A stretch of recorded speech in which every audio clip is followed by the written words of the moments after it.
Yeah, man, we got another one, food community interview. You know how to bring a real content creator. You know, really been putting in the groundwork. You feel me? That For what part. feels like the past year, just on their neck. You feel me? Ruffneck TV. Appreciate you coming through. Yes, sir. Appreciate you having me here, big dog. It means Yeah, a lot. man. You know what I'm saying? We right here, dog. I feel like I made it now. You know what I'm saying? I've been watching you for a long time, too. So, likewise, my brother. Likewise. Yeah, that's right, man. I feel like it's important for content creators to like really collab. You feel me? Because that's what we really doing this shit for. You know. That part. Yeah. That part. Let's jump right into it, bro. So, how long ago did you exactly start making content? I've been making content for like 10 years, dog. 10 years, but it didn't take off until 2 years ago. You know what I'm saying? When I switched it up, I was trying everything in the book. I just knew I wanted to be in that lane. 10 years is crazy. What do you mean? What were you doing 10 years ago? I was YouTubing it. I was uploading content on YouTube. Back then, before YouTube was a big thing, before the Logan Pauls and Jake Pauls, and just before it was a hustle, I was just throwing content out there. There was no genre. There was no specific reason. I just liked it. I enjoyed it. What kind of content exactly 10 years ago? I tried. Keep it a buck. 10 years ago, I was doing like lowrider content. So it's kind of borderline like hood vlogs, but it was always street stuff. Right. So I was just in the trenches, just recording the homies with their lowriders in the car, dog. Sunday fun days, you know how it is Sundays. From Crenshaw all the way to the IE, just recording car videos, lowriders. Are they still up on YouTube? Yeah, so some of them are private, but most of them are public. The ones that are embarrassing are private. What do you mean embarrassing? Like, were you showing face in those videos, or was it just like a vlog of you showcasing? Like the embarrassing one, the embarrassings were the ones where like the ones where I was trying to try new things out, like food vlogs with my kids and stuff like that. That's cool. You know what I'm saying? Oh, is it on the same Ruffneck TV channel? It's on the same channel, but I feel like maybe with the audience I have a lot of gang members and people from the streets that are subscribed. Yeah. So I feel like maybe I should take my kids off. So I made those private. Okay. Just for that reason specifically. And this was 10 years ago? This was 10 years ago. I was trying different content out. I didn't know my lane back then. So you had kids 10 years ago? I had kids 21 years ago. Yeah. This was what, 2014? When I first started YouTube 15? was 2014. 2014. And so it's safe to say you were just pretty much making videos that revolved around your life and what you were interested in, right? My life and what I was doing at that moment, absolutely. Okay. Yep. So boom, you're doing the content. What made you want to stop doing it the first time? Just I went to prison. I couldn't make content. I went back to prison. So I picked up a camera after my first term. So I was already. Hold up, let's before we go into that, right? Yeah. Oh, my bad. When you picked up the camera, this is when you started doing the lowrider and family vlog? Yeah. Okay, after my bad. Go ahead. Term, this is after my first term, before my second term. That's when I started picking up a camera. And the reason why I stopped is because I went to prison. Again? Yeah. Okay, So I thought this time was the first time. Yeah, no. Ah. So yeah, I did 3 terms. I wasn't a cameraman the first term. Into after that. After my second term. After my second term, that's when I picked up a camera for the first time. Yeah. Did you want to pick up the camera because that's something you wanted to do while you were locked up, or it was something? No, my boy. Honestly, the camera came with the territory because I was trying to be something in the entertainment lane. So I picked up a studio equipment. I remember I got my taxes in 2014, and I bought a studio equipment bundle, a Mac Mini. It came with Pro Tools. It came with little speakers, a microphone. It came with a stand. You know what I'm saying? So I thought I was gonna be a rapper, producer, but it turned out I was garbage. It wasn't my lane, dog. And I'm not no dumb person. I knew I wasn't sounding like everybody else was. So the next tax season, 2015, I was like, I want to do something in that field. I got a little taste of it. I liked it. You know what I'm saying? I liked that crowd and what came with it. So I bought a camera, dog. My next tax season. Hold up, we got to stay on this, right? On this rapper topic. So what was your rapper name? I didn't have. It was Lil Randy. It was my government. It was Randy. Okay. It was before I was Ruffneck TV. It was Randy. I didn't even have a rapper name, dog. So and you confidently could say that your music. You said it was ass. It was ass. Did you have people around you like gassing you up? Like, nah, bro, that shit hard. Nobody gassed me up. They So they knew I could was garbage, and I took it in. I was like, fuck it. Well, maybe I could make music for the homies. So since I suck, I started making music for the homies, and it turned out to be good. But it's like I knew I wanted to be involved in that space. I wanted to be the face of what I started. So even though I looked out for the homies, like made their songs, I wanted to be the guy. Yeah. I just knew I wanted to be the guy. I don't know what it was. When I was little, I used to watch a lot of Nickelodeon. I always wanted to be on TV, but it was just I knew I wanted to be the guy one day. I knew I had what it took. Yeah. You know what I'm saying? I didn't know what though. I didn't know what. I just knew I had that passion. I feel you on that. Yeah. I feel you. How long did the rap career last? Not even a year, my boy. It wasn't even a rap career. Did you drop any videos? I dropped videos, bro. I dropped some songs that I made. Are they still up? Some of them are, bro. I ain't gonna lie to you. Under Little Randy? Under Ruffneck TV. If you go back to 2015, you're gonna see some of my songs up. Oh yeah, we gonna post it one of these days on a Thursday I'll for even make TBT. some on private. Yeah. Public. It's so embarrassing, bro. I made a song called Dear God. I was trying to sing. It was like a gospel song. No, I was in my feelings. I was on a run right back then. So, yeah. That's cool though. Salute to even trying things out because a lot of people would be scared to even do that. You feel me? And if you didn't try things out, if I wouldn't have tried those things out, I probably wouldn't have never been here. In all facts. Yeah.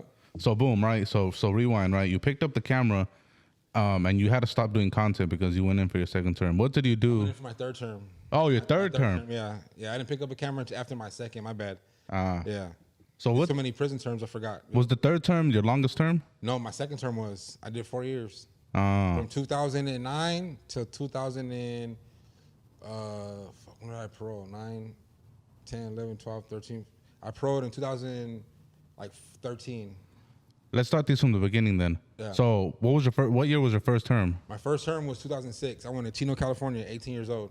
At 18? At 18 years old, my first term was in Chino State Penitentiary. I got locked up in San Bernardino County. I went to CDC, and then from CDC, they shot me over to Chino. How many years you doing your first one? I only did maybe 1.5, a little under 2 years. Almost 2 years, like a year and 9 months. What you do? What didn't I do, dog? 18 years old, I caught assault with a deadly weapon. First time ever going to jail. Was the assault with a deadly weapon? We're not gonna ponder on it too much, but That's good. I'm open to it because I did the time already. Right. And it's all public information. Oh, okay. Yeah. So was this like a thing that was sporadic? Like it was out of nowhere that the assault happened, or was this like premeditated? Definitely wasn't premeditated. With my anger issues and not really having a pops until I was 12 years old. My mom single-handedly raised me until I was 12. Just anger, frustration, dog. I had a little temper problem. What happened there exactly? My first term? No, like what happened leading up to the situation that you... I got into it with my baby mama's people. You know, I don't remember what it was for. I know at that time me and my baby mama were toxic, dog. We were toxic. We're puppy love childhood sweethearts. So I was 14 and she was 14 and I was 15 when we met.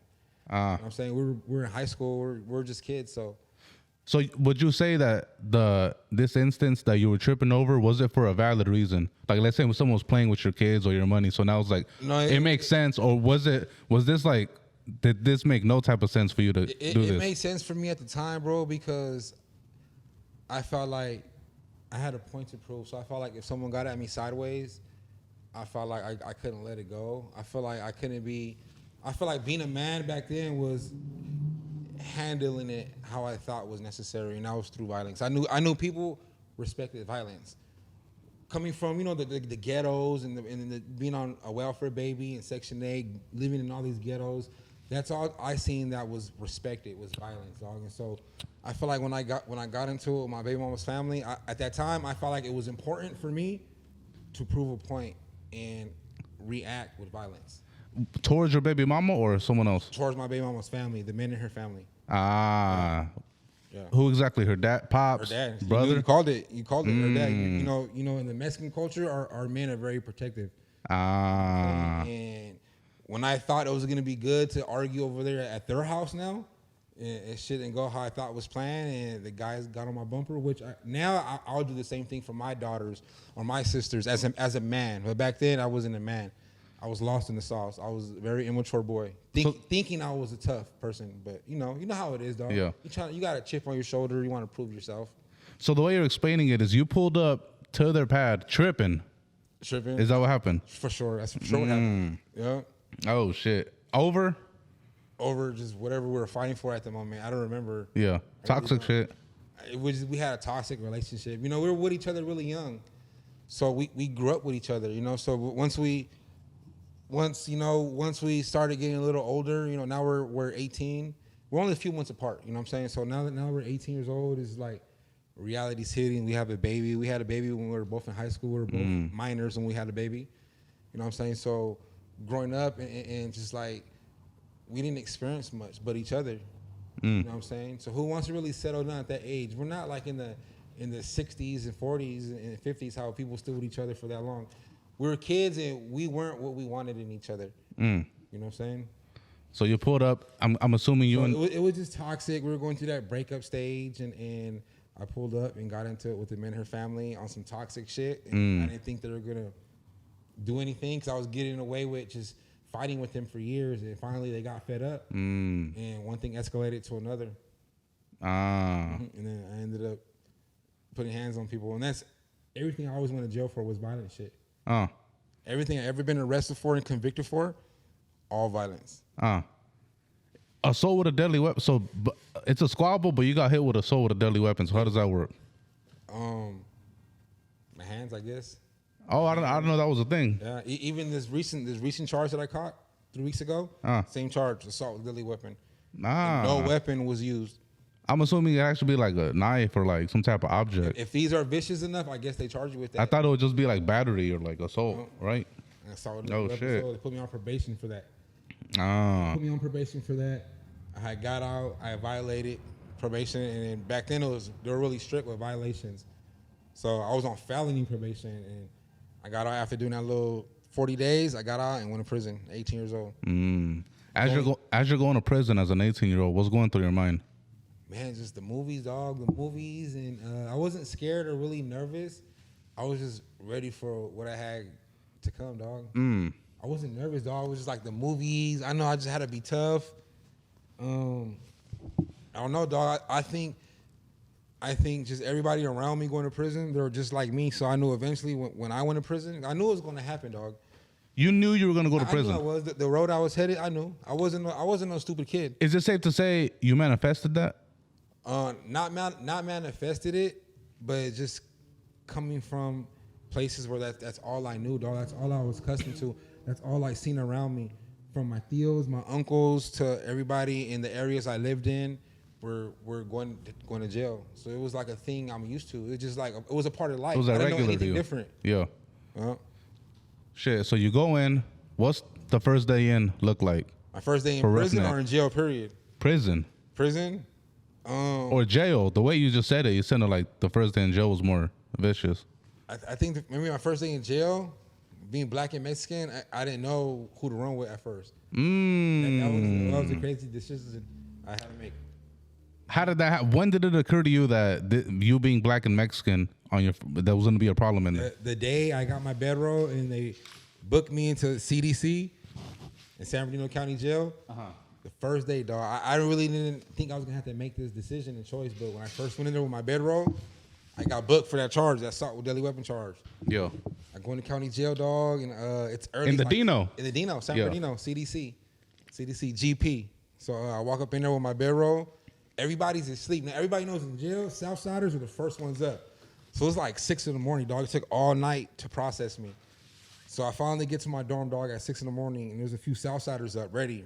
Like before chow time, all the blacks are asleep, all the white boys are asleep, all the Pisces are asleep. And walk up in there, dog, and I see the Southsiders wide awake. So I didn't know. I'm Mexican, dog, so I don't think like I have to pick a side, dog. I'm just walking to the people that look familiar to me. I seen some fucking Mexicans awake in the morning. I walk up to the Mexicans. I seen there was an empty bunk on the very bottom. Back then, dog, in 2006, I was 18 in the county jail. They had the 3-man bunks. So I walk in there, dog, and if you're seniority, you get a top bunk, like a topper bunk. Nobody really wanted the bottom because the 3-man bunks are so small, dog, you gotta really like sleep on the floor. So I seen the open bunk, dog, and I put my mat on the bunk, and everybody's looking. Now, you know, I'm making noise. I'm throwing the mat, I'm making my sheet, dog. I'm waking everybody up, dog. The bunks are this close to each other. So now I'm waking my neighbors up. The blacks are getting up, the white boys, and plus it's almost chow time. So about 5 minutes later, dog, I'm almost done making my bedroll. And I look, dog, and everybody's looking at me. I see the blacks looking at me. I see the Mexicans looking at me. Now all the essays are up. And they're confused, but I see in their eyes nobody's really saying anything. Because at that time, dog, I look both black and I look both Mexican. Like you really didn't, you would have had to really know me to know what I was. You know what I'm saying? So it's for sure hard to distinguish. Yeah. And I talk Mexican. Right. I talk Mexican. I really like my accent is really Mexican, dog. You know, so yeah, so somebody finally got enough courage to say something. A Mexican or a black? Well, a Mexican, one of the homies, dog. One of the homies from West Side Verdugo, San Bernardino, 7th Street, West Side Verdugo. I remember this like it was yesterday. He was 18 years old like me too. So he was like, where you from, Holmes? West Side Verdugo, woo, woo. You know what I'm saying? Mount Vernon gang or 7th Street or something like that, dog. I'm in San Bernardino, so I'm in their backyard. So everybody in there is from Verdugo, West Side Verdugo. And they're like, what are you? What are you, home? What are you? Like, not pressing me, but like what are you? We're really confused. Mm-hmm. I'm like, I'm black and Mexican. They're like, do you gangbang? I'm like, I don't gangbang. They're like, where are you from? I'm like, I'm from right here, the IE. You know what I'm saying? At the time, I was living in Redlands. They're like, and I seen somebody I really knew in the back, but the homies and the blacks, now the blacks came up to me. The blacks like, what's your dad? Is your dad a nigga? I'm like, yep. And they're like, you go with us, you with us. Because at that time, you really are what your dad is. If you were mixed and getting gangbang, so you are what your dad is. Because they say the male is the dominant gene. Right. So, I've heard that before. Yeah, right. That's what they say. Whatever your dad is in prison, that's really who you run with if you don't gangbang. So, which it didn't matter to me, dog, but that was a hard decision because it really could have been both ways. I really could have ran with the homies or ran with the blacks. Because I never showed any favoritism. I grew up equally with my mom's side and my dad's side. You know what I'm saying? I was never too Mexican to be black or too black to be Mexican, dog. So, and to this day, I'm the same way. Yeah. I show love to both sides evenly and equally, dog. I don't look at it no different because I'm both. I'm just as much as you guys are, just as much as these black guys are, dog. For sure. You know what I'm saying? You being black and Mexican, though, I'm sure people going to ask you all the time on the interview, but has there been any problems you being both races? Hell yeah, all the time. All the time. You know, growing up as a kid in the system. But in this specific situation, in jail or in prison, like, has it got to a point where you had to go to war with Mexicans? I did. Even though you are half Mexican. I did, because at the end of the day, it's still politics. There's still riots. This shit doesn't stop because I'm there. You know what I'm saying? So I had to go through the trials and shit like that, especially my first term in Chino State Penitentiary. Yeah, for sure, riots with the blacks and Mexicans. And during that time, dog, 2006, that was before blacks and browns were really as tight as we are now. You know what I'm saying? Before the music, before the social media, before we woke up a little bit and realized, man, we go through the same struggle, dog. Back then in 06, it was still very much divided. There was still a lot of racial tension, and back then, cholos were cholos, dog. The bald heads, you know what I'm saying? And the blacks were blacks. They were big cripping it, big blooding it back then. Yeah. So we still had that division back then. It wasn't like how it is now. Yeah. How many riots you think you had to participate in? Maybe altogether between 3 different prison terms, maybe like 4 or 5. And those 4 or 5, did you ever feel like your life was in jeopardy at all, or you felt like it's regular? Yeah. Maybe after my first term, when I realized, man, shit can get serious. I just got lucky. Every riot before this, I got lucky, but shit can really get serious. Depends on what yard I land on. Depends on the mood and the atmosphere. But for sure, I've been in some of those. It's always like that, but you kind of get used to it, dog. You're ready for it. You're prepared for it. You're in jail every day, working out, exercising, mentally disciplining yourself to prepare for that moment. And everyone who's been in prison or jail, county jail, they know what I'm talking about, dog. You know what I'm saying? They know what I'm talking about. You work out every day and you eat good. You mentally read to stimulate your mind, dog. You get sharper. Everything you do is to prepare yourself for these moments. You know? They be saying in the movies that, like in the prison movies, before a riot kicks off, they could kind of smell it in the air or sense it in there. In the atmosphere. Is that facts? You actually going through that? Feel it because there's always tension before the riots even happen. You know, riots, sometimes riots do happen out of thin air. Somebody could disrespect somebody in the chow line. Somebody could call somebody out their name, or it can just be some in the moment shit. You know what I'm saying? Which it just, that happens. But most of the time, they're structured, dog. Everything has to go accordingly, dog. So tensions have to build up and brew up before, you know, you can feel those tensions. You can feel them weeks before that shit explodes. You know, but there's times where shit happens spontaneously. Someone disrespects somebody, or, you know what I'm saying, and it just cracks off. It just cracks off. And there's times where that shit happened. And your first prison term, how long was that again? The first one? Maybe a little under 2 years, like a year and 8 months, a year and 9 months. Oh, okay. Almost 2 years. A little under 2 years. So boom, you get out from the first prison term, and then you mentioned earlier that that's when you started doing the content, right? No. Oh, you said my bad. After The third second term, yeah. So boom, you get out. How old are you now? I went from 18. I got out at 20. So how long were you out? I was out, my boy, not even a year, like 13 months. Damn. Before So I caught my second term. In those 13 months, though, what was Ruffneck doing? I wasn't even Ruffneck back then, and I was doing the temp agency work. I was working for temp agencies, just trying to figure it out, dog. I'm 20 years old now, fresh out of prison. Like a lot of 20-year-olds. Yeah, like a lot of 20-year-olds. I'm a hard worker. I've always been a hard worker, dog. I've always been one of the ones to really get up and go figure it out, dog. You know, I don't know if it's in my genes. I don't know if it's the Mexican side of me or the black side of me. You know, so they say Mexicans are hard workers, so it might be the Mexican side, dog. But I always been the one to get out and figure it out. I never been shy to work, dog. I never been shy. I used to collect cans, dog. I used to put a little reflective vest on, like I was like a parking lot worker or something, and go with a little bucket and the little things to pick up cans, a little prongs. Yeah, so I just never been shy or embarrassed to work, dog. I always been happy to work. I love going to the temp agencies, dog, getting little applications, talking and flirting to the little Mexican girls that work there, dog, at the temp agencies. It's always the cutest little girls that work there, dog, the Mexican girls. Yeah. Baddest ones, bro. So I loved it. I flirt with them, get the good jobs. You know what I'm saying? It's just, I've always been a worker. So between those years, between my first term and second term, I was just working. I was trying to figure it out. And what did you do to land you back for your second term? A carjacking. Oh, shit. A carjacking. So all my terms have been very, very violent. I did carjacking my second term. What do you mean violent? Oh, like while someone was there? No. All the cases I've been convicted of have been violent cases. Whether it's assault with a deadly weapon, battery, carjacking. Wait, what's carjacking? Is it just taking off with the car, or is it like having someone like? Yeah, so you have a vehicle theft where you just take a car from a parking lot. Autonomous. The owner's nowhere to be found. You just go steal it. Then you have like Grand Theft Auto, or like I'm not pretty sure, but carjacking is when you go and take somebody out of the car. You go. Oh, like some GTA. You go shit. physically GTA. And oh fuck! I need this car. Open the door up on their asses. Pull them out, and that's very dangerous because if you move somebody 1 inch, that can be considered kidnapping. If you move somebody one inch to over a foot or something like that, maybe it's a foot out of their will, that's kidnapping. So if I come get the homie right here and move him without his consent, 1 foot, I kidnapped him. If I moved him from right here, without consent. So yeah, that's a very dangerous charge, dog. So yeah, I caught a carjacking. Was that situation over money? Like you just needed money? That needing money, maybe trying to fit in with everybody else. A lot of people won't admit that. Yeah, trying to fit in.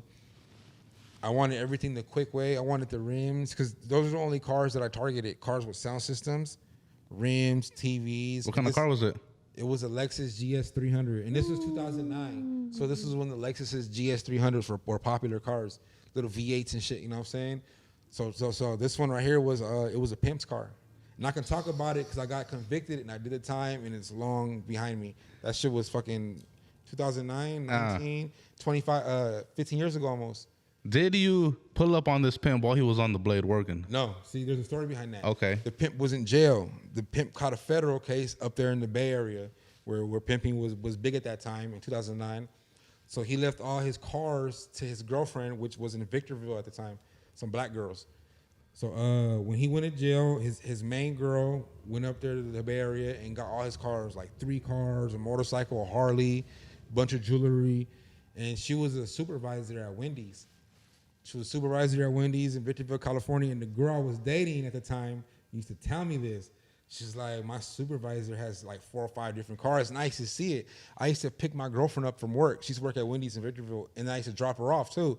So I'm like, damn, babe, whose cars are these? Like, who the fuck is bringing all these cars to Wendy's every day? There's a new car every day. One day I seen a Harley.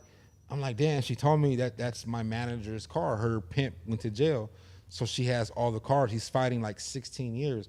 And a little light bulb went off in my head. Well, the guy's gone.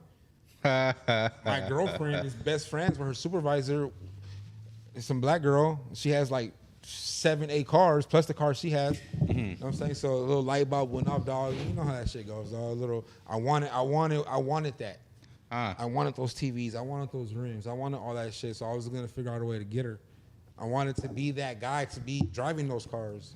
You know what I'm saying? So being 20, now I'm 21 years old. Being 21 at the time, not thinking, I set a whole little sting up, dog, and I ended up getting some of those cars and finally got caught.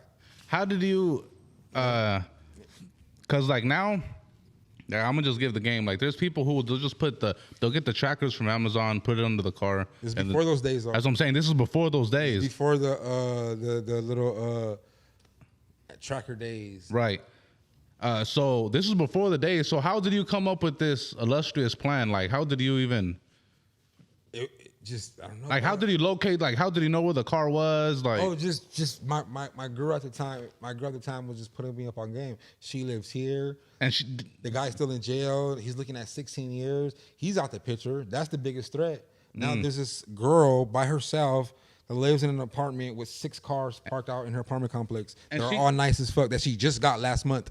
And she gave you all this info, not knowing that what you were gonna do. She didn't know, dog. Or did? She didn't know. Cap. She did that. That's the thing. And that's the thing. When it was time for the detectives to do their detective work, she didn't know anything. Evidence ruled her out the picture. So she didn't. She really didn't.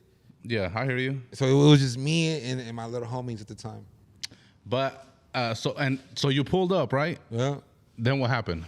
So finally, I was snatching the cars up, dog, and I remember my girlfriend telling me like, "Oh man, somebody stole my homegirl's car.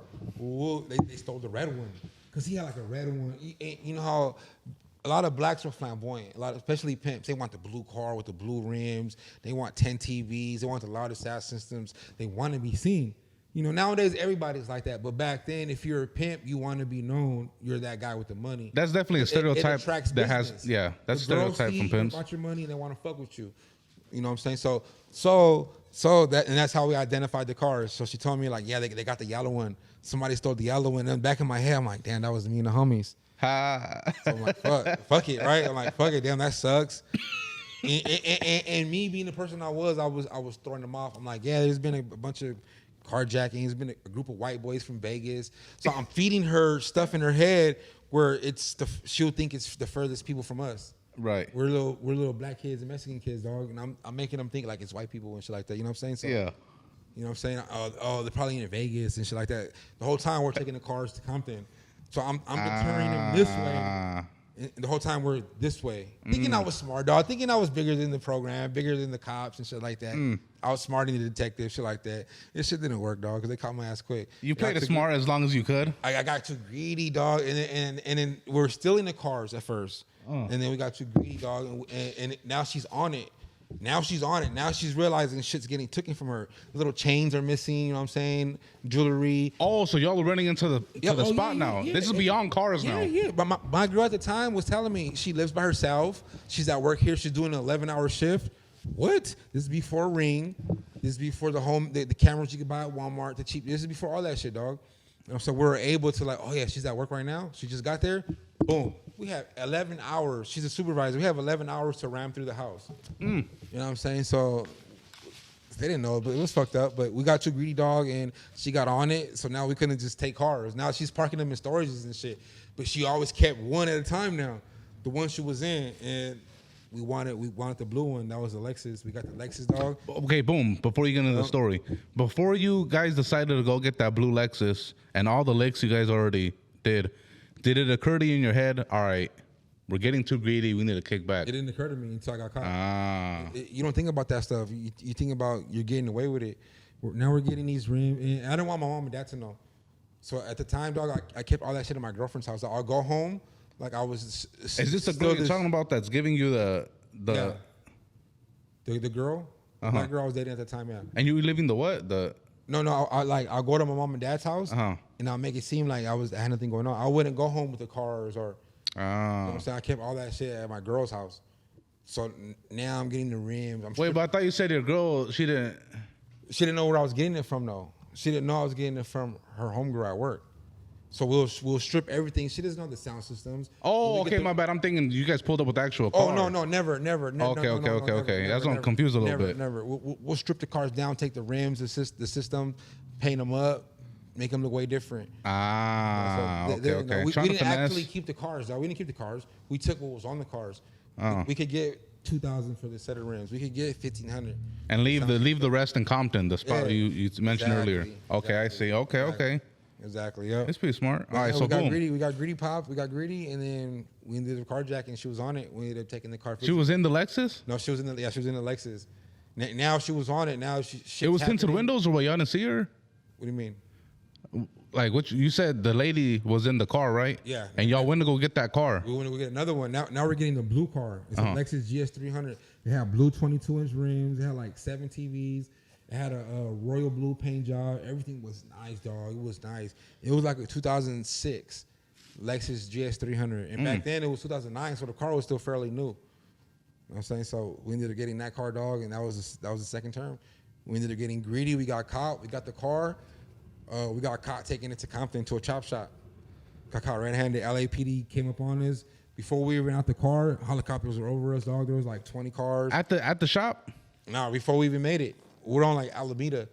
We're off the 10 freeway off of Alameda or Arlington or Alameda, one of the two. But they were following you like since you guys got the car? How the fuck did they locate you? We had got away with it, bro. Now we're off getting gas. And we're at an intersection, dog. And then there's a cop car on this side, and we're on this side. So I don't know if he ran a license plate or the computers on the cop car scanned it. This is 2009, so I think it was before that scan technology. Because now there's cameras on cop cars. They can scan your car without even them looking at you. If a car comes back with a faulty plate number, then they'll look for that faulty plate car. So I think he's seen it. Now, mind you, the car is royal blue 22s. We had the windows down, the music up, everything's custom. So the car stands out. It looks like a pimp's car or really a Crip's car. We're in the SA neighborhood getting gas. So this right fucked up, dog. Now we're on our way to Compton to a chop shop with the car we just carjacked. We got away with it a few times. Now we're juiced up. Like we're finna go get, we're finna get it in real quick. So we get off on Arlington or Alameda. I can't remember. It was 2009. It was by the Southwest County Jail in LA somewhere. So we get off to get gas. I'm not thinking of it at the time. We're in an all SA territory with a royal blue car, royal blue rims. Windows down, beat. You know what I'm saying? And, what section is this exactly? Whose hood is this he's talking about? Whose hood? Yeah. I don't know, dog, but it was for sure in Mexican neighborhood. We seen like 13 and shit tatted up, tagged up. So it was for sure a SA neighborhood. Yeah. So the car stood out like a sore thumb. When the cops seen us, it was gonna happen, dog. They were for sure gonna get behind us. Or however they knew it was stolen, but they got us quick. I seen him bust a bitch. Before I was able to pull over, there was a helicopter on us. No shit. So that was my second term. Yeah, I did 4 years for carjacking, stealing cars and shit. Damn. Did they connect this carjacking to previous ones or no? They didn't. They didn't. Yeah. They didn't. But they did it to other shit. Okay. Other shit. So it's a case closed type shit. So. Type shit. Okay, that's cool. So the 4 years, where was that at? San Bernardino County reception. We were going to Tehachapi. Before it was SNY. So 2009, our reception was Tehachapi. It was GP mainline. So I went to Tehachapi for 3 months, and from there I went to Jamestown. I went to fire camp. I went to fire camp. My second prison term. I still had low points. I wasn't a level 3 inmate. I never been a level 4 yard. The highest yard I've been to was a level 3. Was this term more vicious compared to the first one or no? Nah, this term now I'm having fun. Now in my mind. Wait, what? Yeah, dog. Now I'm 21 years old. I'm a young ex-convict. Not too many 21-year-olds have a prison term behind them already. So that was all I needed to be that guy in jail, dog. It was a rap. Now I could be the rep. Now I'm 21. Now I'm living for this, bro. I got 4 years. I'm gonna be out when I'm 25. That's what I signed up for. I'm gonna be the best inmate. Hold up. So you were really one of the ones in there? Yeah, dog. We was working out. We was being at Tehachapi. Huh? At Tehachapi, you saying? My first term I went to Jamestown after Tehachapi. Oh, I did go to Tehachapi for reception, and then from there they shot us to Jamestown fire camp reception GP. And you were just having your way in there, safe to say? Yeah, we was having fun. Now between all the other youngsters, I'm 21 years old, dog. I'm already an ex-convict at 21. Usually people are going in on their first term at 21 or 25 or 30. Dog, I'm already on my second term at 21. people hearing this and saying that you had fun on this term, they're gonna be like, "What do you mean having fun?" Not fun in the sense of like just, hey, I'm having fun. This is what I want to do for my life. I'm in the moment having fun. I'm a youngster. Now I'm trying to prove my point to people. Now I'm raising my hand when it comes to volunteering to smash somebody out. When it comes to, hey, this guy got to go, homie. He's got to get his ass whooped. Now I'm the guy raising my hand. You know what I'm saying? Now I'm working now. I'm trying to get buff and get swole and be a leader and have the other people behind me and do what I do.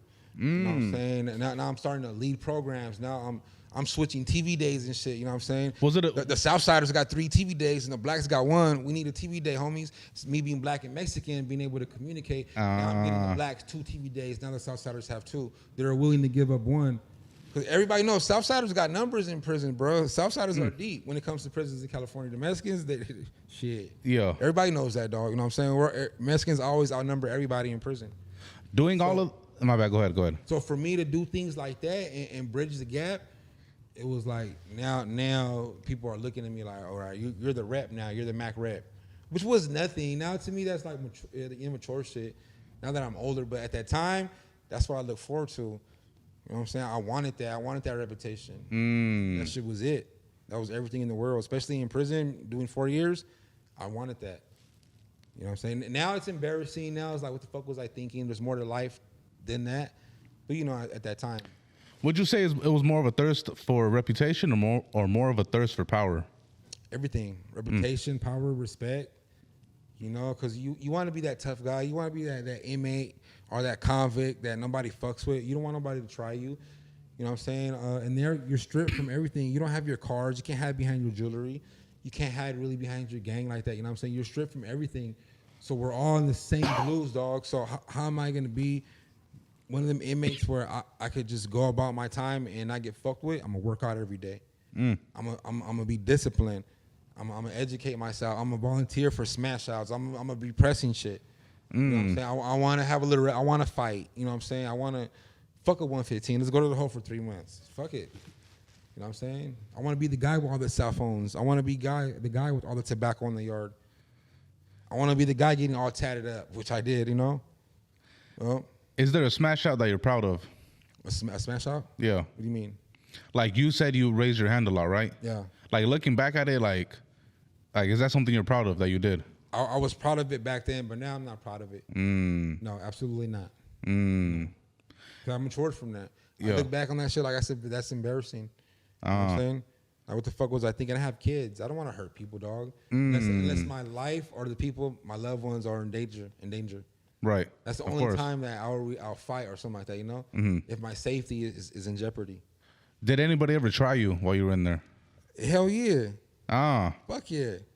And that was the part I look forward to, dogs. I want to fight. You know what I'm saying? I got to get one off my chest real quick.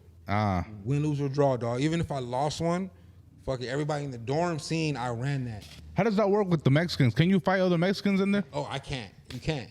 Because I ran with the Blacks. Right. So me running with the brothers, I can't program with the Southsiders, dog. I can't spread with them. I can't work out with them.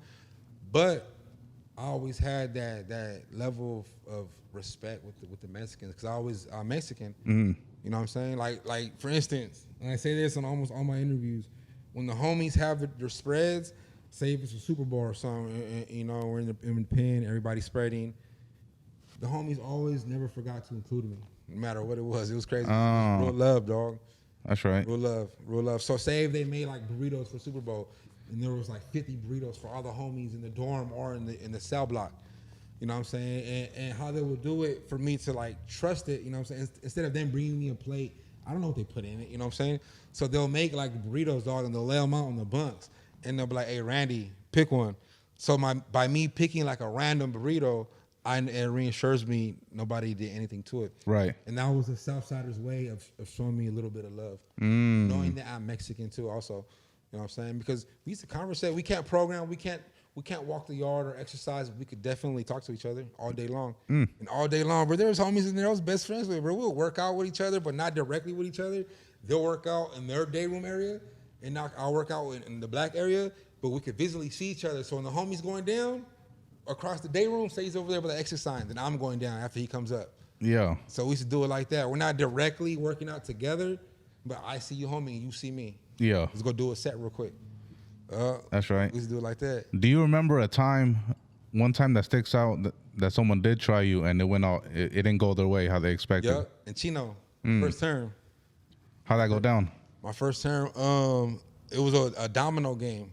So I'm playing dominoes with one of the others, right? And the others and Southsiders back then could program with each other, but the others could program with everybody. Others could program with the blacks too, you know what I'm saying? So I was playing dominoes with one of the others, and one of the Southsiders was playing dominoes with one of the others too, right? So what happened was me and the Southsider started playing dominoes with each other, but through the others. So, like, say if I lay down a domino, then the Southsider would tell the other, "Hey, lay down the 666." So the Southsider will be on the same bunk, but we wouldn't directly be playing with each other. And there was two homies from Pomona, dog, that hated on that shit. Everybody was cool with it, dog. We were in Chino CIM level 1 my first term, dog. And it was like fucking 100-man dorm, 90-man dorm. Miss Harris was right there, a black CO Miss Harris. She was ghetto as fuck from San Bernardino. I can't forget this. But so yeah, I was playing dominoes with one of the Southsiders, dog, but through the others. The others was moving the dominoes for the homie, but I was moving the dominoes for myself. So we weren't technically playing, but we were technically playing. It's kind of one of them gray lines. Yeah. Border areas. Trying to play the system type shit. Trying to play the system, dog. Trying to be bigger than the program, which we knew we weren't bigger than the program, bro. Yeah. But it's my first term and it's his first term, and we just thought we knew. You know what I'm saying? No harm intended. But the two homies, there were some broke, dusty ass homies, bro. They just wanted problems, bro. They weren't no factors, dog. They weren't nobody doing anything. They didn't get no visits. They just wanted some attention. They wanted to politic on somebody. So these two fools from Pomona, dog, pressed the issue and they told the Mac rep for the Southsiders. And then next thing you know, dog, like fucking like 20 essays come walking up to me, right? And they tried checking me, but little did they know I'm with the blacks. You know what I'm saying? So the blacks caught whiff of this, and the blacks started coming up to me and shit like that. They're like, "You good? You good, Randy? You good?" I'm like, "I don't know what the fuck is going on. It's my first term. I'm not knowing politics, dog." You know what I'm saying? So look, we can't get in trouble playing with you guys. Those politics don't apply to us. If you give me a burrito in jail and I eat it after you, I won't get in trouble, dog. If you give me an open bag of chips in the pen and I eat that shit, I can't get in trouble. You guys can't take those things from us, which sucks. That shit sucks, dog. That's out of pocket if you ask me. You know what I'm saying? But Southsiders can't take no open packages from blacks. You guys can't play with us like domino games and board games. You can't work out with us. We can do that with you guys. You know what I'm saying? So I didn't get in trouble. The homie got in trouble. They broke him off lightly, though. They gave him a 113. He didn't know better. But that could have been the situation, dog. Good thing we have people there at that time that been around. But that situation was de-escalated because there were some people that had been in prison before in that dorm. So they de-escalated it. But I didn't get in trouble. Yeah. You know what I'm saying? We could eat after you guys. We could program with you guys. It's just you guys can't do it with us. I see. Yeah. But now it's different. Now I'm hearing different rumors about different shit. If you ask me, it sucks, dog. I'm both. I'm black and Mexican. I don't advocate for that. Yeah. You know what I'm saying? I think around this time, this was when like the animosity towards North and South was going on, if I'm not mistaken, correct? Yeah. Did you ever come across like any Northerners, like in any of these terms? I didn't meet a Northerner until my second term. I didn't even know what the fuck a Northerner looked like. It was like a foreign creature to me, like an alien, dog. I heard all these movies, all these rumors. I didn't see a Northerner in my first term. None of that. So my second term, and I always heard like they're the Mexicans that act like blacks. That's all I knew, dog. That's all I knew. Because being from Southern California, back then the Mexicans couldn't really function like blacks. Back then, now it's the same shit, dog. You got blacks dressing like essays now, and vice versa. But back then it was like, damn, there's Mexicans that actually say nigga, and they wear red. They're like the Mexican Bloods. So it was always like a spectacle to me. It was like a mystery, some fantasy type shit. Like, what the fuck? Because out here in Southern California, that's very different. You know what I'm saying? Mexicans can have braids down here, dog. You can't have cornrows. You know what I'm saying? So always hearing those stories about the Northerners, how they act like blacks. So when I first seen one, I'm like, damn, that's crazy. You know, it was true. It was true the whole time. Yeah. I see a Northerner and they look just like Southsiders. I mean, they're both Mexicans. Right. You know what I'm saying? But they have the braids. They say nigga. They have the grills. You know what I'm saying? They get the same tattoo like blacks, like money bags and shit like that. You know what I'm saying? They're different cultures. So they emulated a lot like black cultures. So when I seen that, I was like, damn, a fucking black Mexican is real. They really are up here like this. Did it ever get to a point where you had to ride for the Northerners? Because Never. Okay. Never. They're different. They're a different entity. You know. Because they say that on the internet, on YouTube, right? They say that the Northerners always run with the blacks and shit. They say that, but I never experienced that. I think they're kind of their own thing now. Maybe back in the days, but nowadays, even the others, they used to say that with the others. They say the others run with blacks, but nowadays the others, I believe they're their own entity now. The others are the others. The others don't run with blacks. They might program with blacks on the yard. Others and blacks can work out. They can spread. They can play board games. But I don't think they exactly run with blacks no more. Yeah, but never had to get into a situation with a Northerner. I got in a fight with a Northerner. You know what I'm saying? In fire camp over a girl over Mocha Space, dog. And that was I remember Mocha Space. You remember Mocha Space? Yeah. That's how you know we old, bro. It was over Mocha Space, dog. We were cracking girls, dog, with the flip phones at fire camp. This is 2010 now, 10 or 11. I'm at fire camp, dog, my second term, and my people had got me a little cell phone, a flip phone. He used to upload the minutes, dog, and we had Mocha Space and the party line. This is before POF and Tinder and Snapchat, dog, all that shit. The party line was fun, bro. I was like hella young being on the party line. I had no business being on the Yeah, the bro. good old days, though. Bro, I was like, what? Bro, I was like 13, bro, on the party line, bro. You put in your area code and it directs you to the girls around that area. It had like press a number for the different chat and shit like that. Chats, yeah. Yeah. Damn, bro. So what happened here, fool? So at fire camp with the fight? Yeah. So I'm at fire camp, dog, and I'm showing the Northern homie, dog. He's from Visalia. That's my boy to this day, though. Shout out my boy Dre from Visalia. I'm in fire camp, dog, and I'm showing him this little Mexican girl I cracked, dog. We're in San Jose. We're at Ben Lomond Fire Camp, dog, in San Jose, California. We're up north. We're in the heart of the Norteños territory. We're all right there, dog. So at that time, they had Southsiders programming with the Northerners, but it's fire camp, so it's like you could kind of do that. It was like a weird gray line between that. You couldn't really do it on the big yards, but you could do it on fire camp yards, where you could have Sureños and Norteños together. What year was this? This was in 2000. I was in fire camp from 2009 all the way into 2009, 10, 11, 12, 13, to 13. Okay. From 9 to 13. Yeah. So, boom. You're showing old boy from Visalia. I'm showing the homie this girl I cracked, bro. She's sending me pictures. I don't know if they're trying to play me like I'm some type of like weirdo or some dog, but they're trying to clown me, dog. You know, there's zero tolerance for disrespect in jail. I don't give a fuck if it's fire camp or 4 yard, 3 yard, 2 yard, or 1 yard, dog. So they're like, oh, she's fake, she's catfishing you, she's not real, dog. Like, what the fuck? Just hating, dog. I cracked a bad one, bro. You know what I'm saying? I cracked a bad little Mexican, bro. She's sending me pictures. She's sending me money for my car. Now I'm in the dorm chilling, bro. She's giving me money, reloading my card, my minutes on my phone. Sending me pictures, dog. Putting little JPays on my book when JPay first started. The green dots. It was green dots, actually. Putting green dots on my shit, dog, and just living it up, bro. Getting packages and shit, and they were hating on me, bro. And finally, I got fed up. And that was the homie, though, so it wasn't like, it was just like somebody I didn't fuck with every day. With his little smart remarks, like, she's fake. How come she didn't come visit you yet? She's probably stealing somebody else's pictures, dog. So one day I just got fed up, dog, and I called the homie out, and we got on a little friendly squabble. Just a little friendly squabble. Oh, okay. So something like that. It wasn't like a it wasn't like a fuck you squabble. Trying to kill you. It was a little friendly squabble, dog. We were both young. Yeah. We were both like 22, 23 at the time. Oh, that's light. So we got a little squabble, dog, over some bitches on Mocha Space. I want to stay on this northern topic, right? You're notorious for doing hood vlogs, right? You got popping because of it. Yeah. Are you open to doing a hood vlog in a northern hood? I am. I'm gonna do San Jose soon. That's right. Yeah, I'm some homies out there in San Jose. I can't really call them homies because they're Northerners. So, but yeah, the Mexicans up there definitely gonna get one in. You know, I feel like me doing media. I feel like, man, them politics really, like when it comes to Northern and Southern, dog, it's a fine line.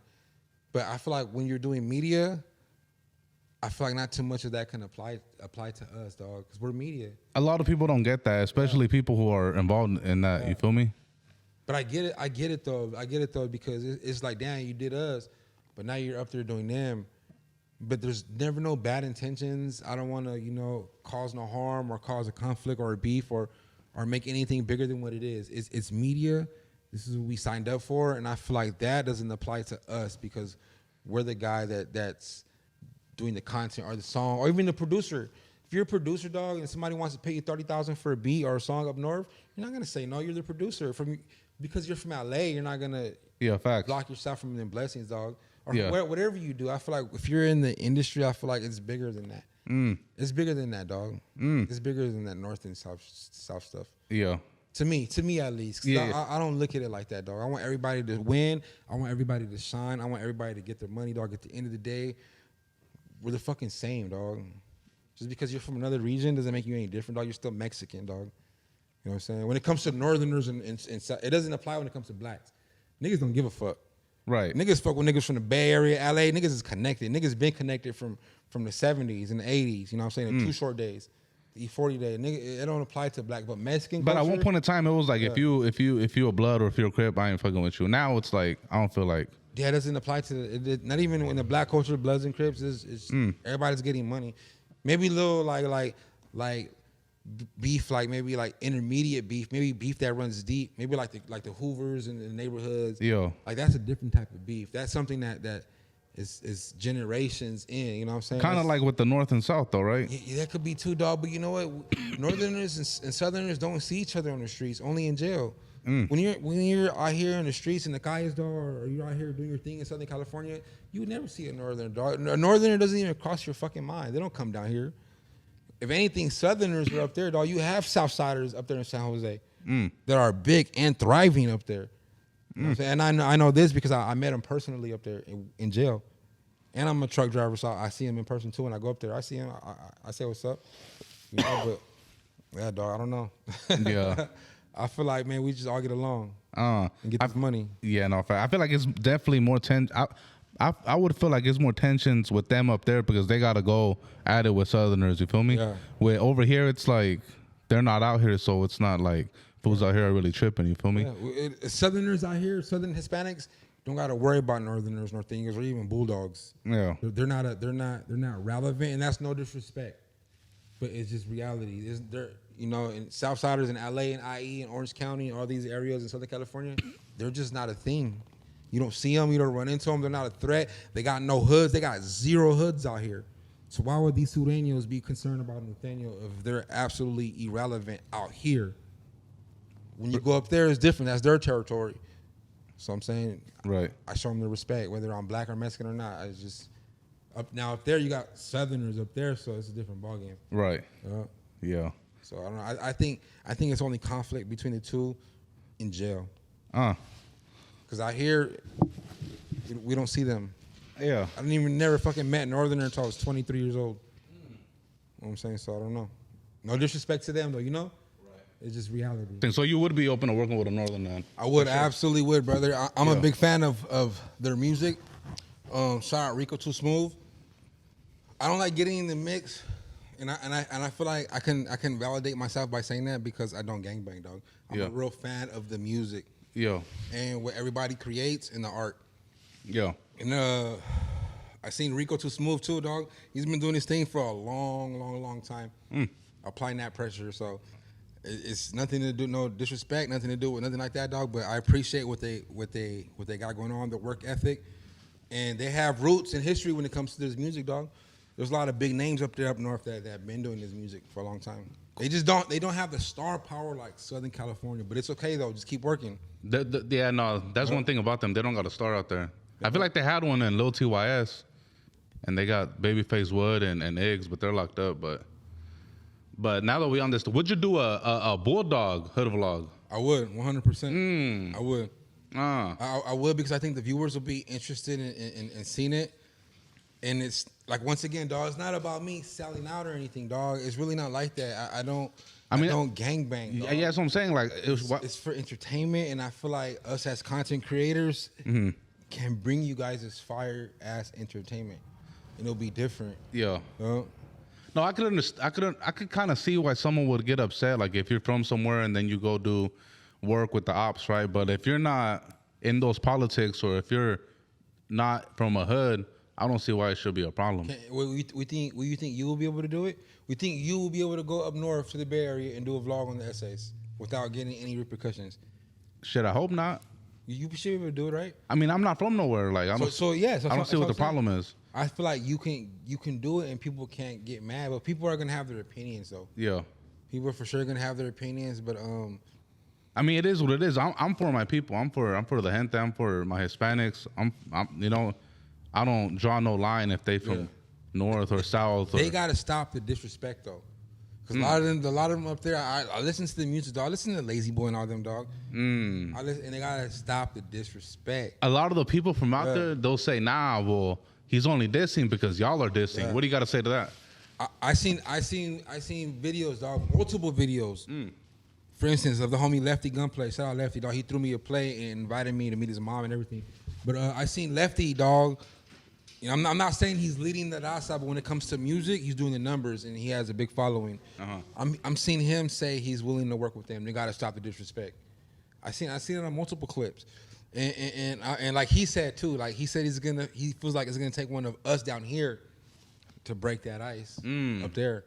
Even though they be doing all that dissing, they do, dog. They do a lot of dissing, more than what we be doing down here. You know, and I say we by Southern California.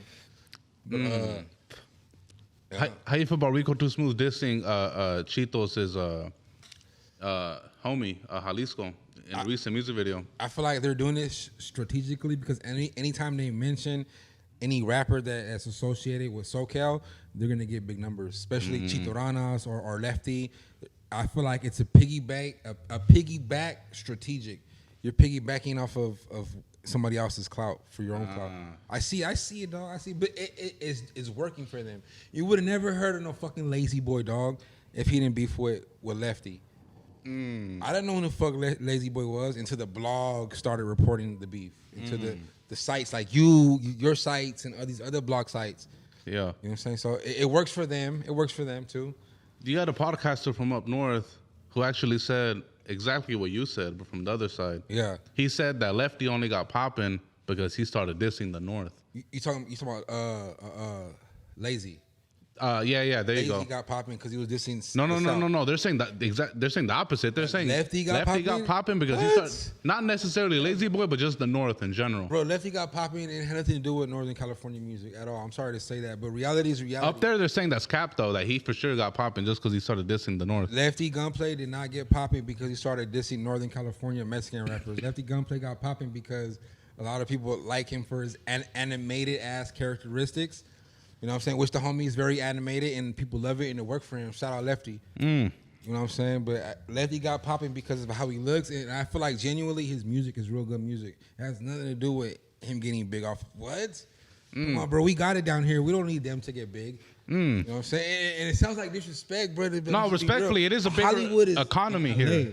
Yeah. Hollywood is not in San Jose. I'm just leave it like that, dog. We have the big dogs out here. We got the what we need to blow up out here, and it is how it is. They need to come down here for all the motion. The motion is right here in Southern California, dog. For years, Hollywood, LA. We're the entertainment capital of the fucking world. All the motion is right here, dog. All the record labels are right here in LA. Most of them are, at least. Do you feel like a northern Hispanic rapper can get popping without going through SoCal? Or do you feel like they need to tap in with SoCal? I feel like they need to. And I feel like they need to in the sense of all the motion is down here once again. All the big producers are down here. All the offices are down here. All the record labels, executives are down here. They all live down here. All the most popping platforms in the history of platforms are right here located in California. Yeah. Most biggest platforms originated out here. Nah, but man, no, shout out to Northern California, dog. I don't want nobody to clip this. They're gonna clip it for sure. They can clip it, but I have no problems with Northern California, bro. I feel like if they want to get some real money, come fuck with us, dog, and stop dissing and I don't know. Yeah. It doesn't affect me, but it does. It affects me in a way like fuck, because it's cringe. I'm like, you guys could do something else rather than try to coattail or ride the wave of what we have going on down here. Because you guys are really talented up there. They're very talented up there, dog. They don't need to keep Southern California in their mouths. They can do their own thing, dog. So how do you feel about bands pulling up to Baldwin Park and shooting a music video in Lefty's I feel like city? He did that maybe at 6 a.m. Because he did do it. I seen the video. You can't edit that. There's no editor that good that can edit him right here in the homies hood. You went to Baldwin Park, right? Yo. Oh, that was risky. But then again, he doesn't look like nobody you oppress. If I seen him, he's a nobody, the way he looks. And now if you get somebody like Lefty to go to his hood, you can oppress Lefty. Lefty, he stands out. He looks like a member. You know what I'm saying? The homie that came down here, he probably could have got away with it because he doesn't look like a threat. He probably wasn't giving that energy. He probably gave that energy for the camera real quick. And once the camera stopped recording, he probably was just a regular guy. You know when the camera starts recording, you give that energy that like you're about it. But once the camera cuts, homie, he probably jumped in the car and bounced at 6 a.m. when nobody was awake. Everybody knows nobody's up at 6. You know what I'm saying? A.M. Let me see that same video at night. You feel like it's more dissing from over there, from up north, than it is down here, is what you're saying, pretty much. Absolutely, because that video got 1 million views already in like the first month, right? Yeah. Because he wouldn't have got that 1 million views if he didn't come down. I think that's the biggest views. Yeah. You know, shout out to Bands, but I think that's his most viewed video on YouTube and on the platform it was on. Once again, they use us further monetization. He probably got a bag off that $1 million view video. Facts, my boy. Yeah. But it's good though. I mean, are you a fan of those type of rap beefs or no? The rap beats up there? No, beefs. Like these beefs going on. I'm a fan of... Because, we got Tupac and Biggie and Ice Cube versus Dre, and those are historical moments in rap. Do you view it as that? Do you view it as, it's rap and it's just part of the nature, or is it like, nah, bro, like we shouldn't be doing that? Maybe not the rap beefs, because I know some of it could be fabricated, views, numbers, and money. But you know what the beefs I am interested in is the regular people beefs, like how Marvelous, what's his name? Oh shit! Like he's a regular person, not a rapper. It's like, that's interesting. Well, he says he's not a regular member. He says he's an actual somebody from his area. No. I'm saying he's not a rapper. He's like a regular. Just a personality. A personality, right? So those are more interesting because they're more of like people who got famous off of being themselves. We're gonna get on this then, bro. How do you feel about the recent Marvelous situation? That's just crazy, bro. Because it's fuck, I don't know, dog. I haven't seen Black and White, but I've watched videos and heard from people that seen Black and White that I feel are maybe kind of credible people.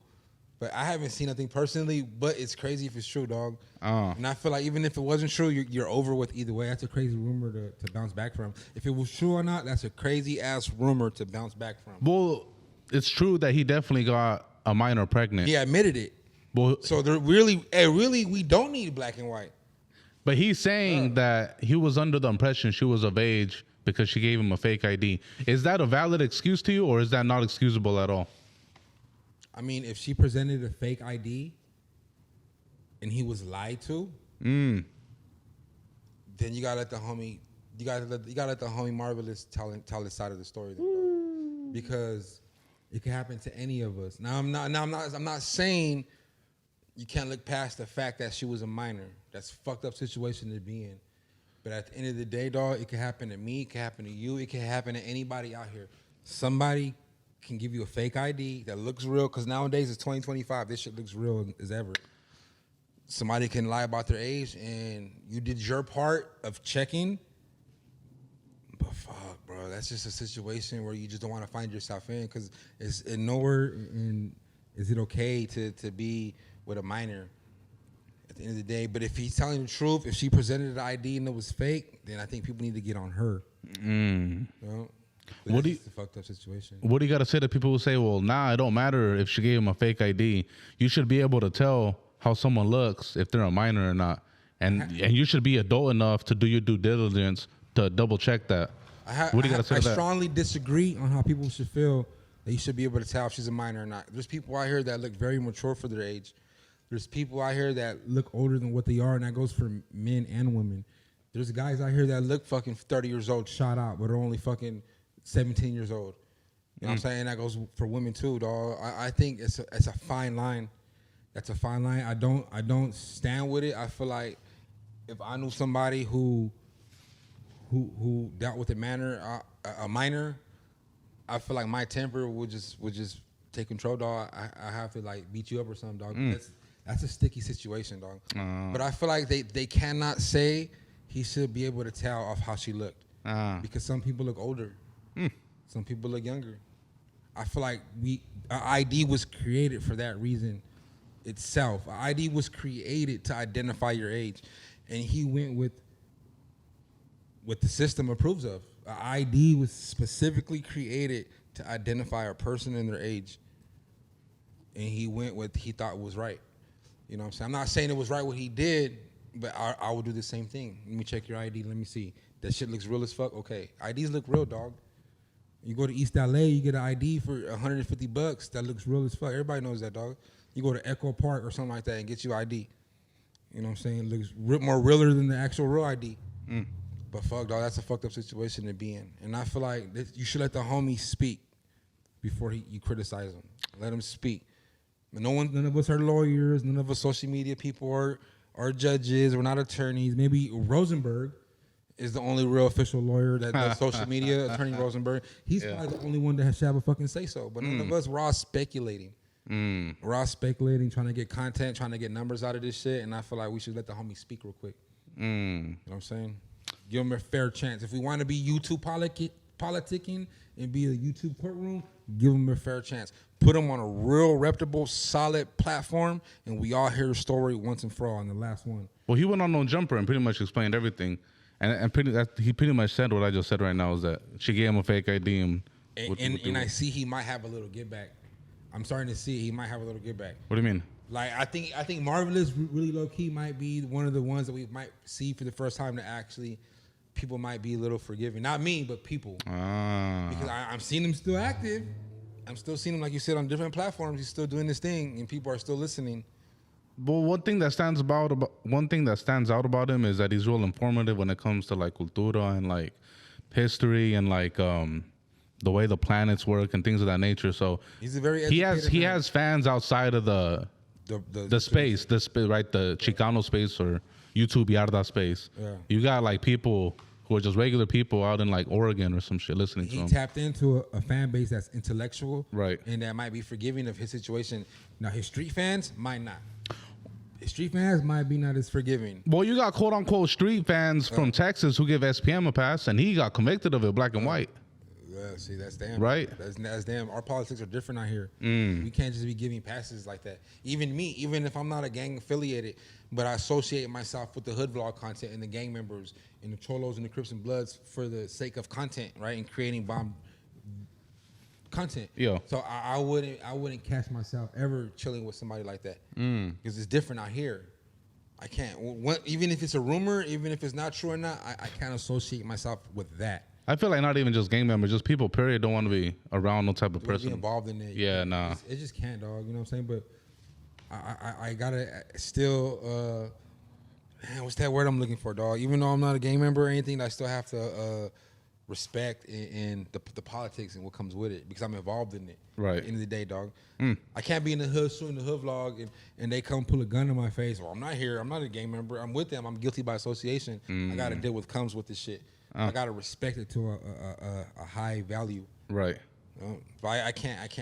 You know. So, but that's a fucked up situation, my boy. That's a hard question. Yeah, bro. Fuck, bro, that's a hard one, dog. Really is. Let's go back to the story, though, right? So, boom. You pretty much said the second term went smoother than your first one, right? Yeah. So, boom, you get out, and then this is when you start doing the content, right? Yeah, get out after my second term.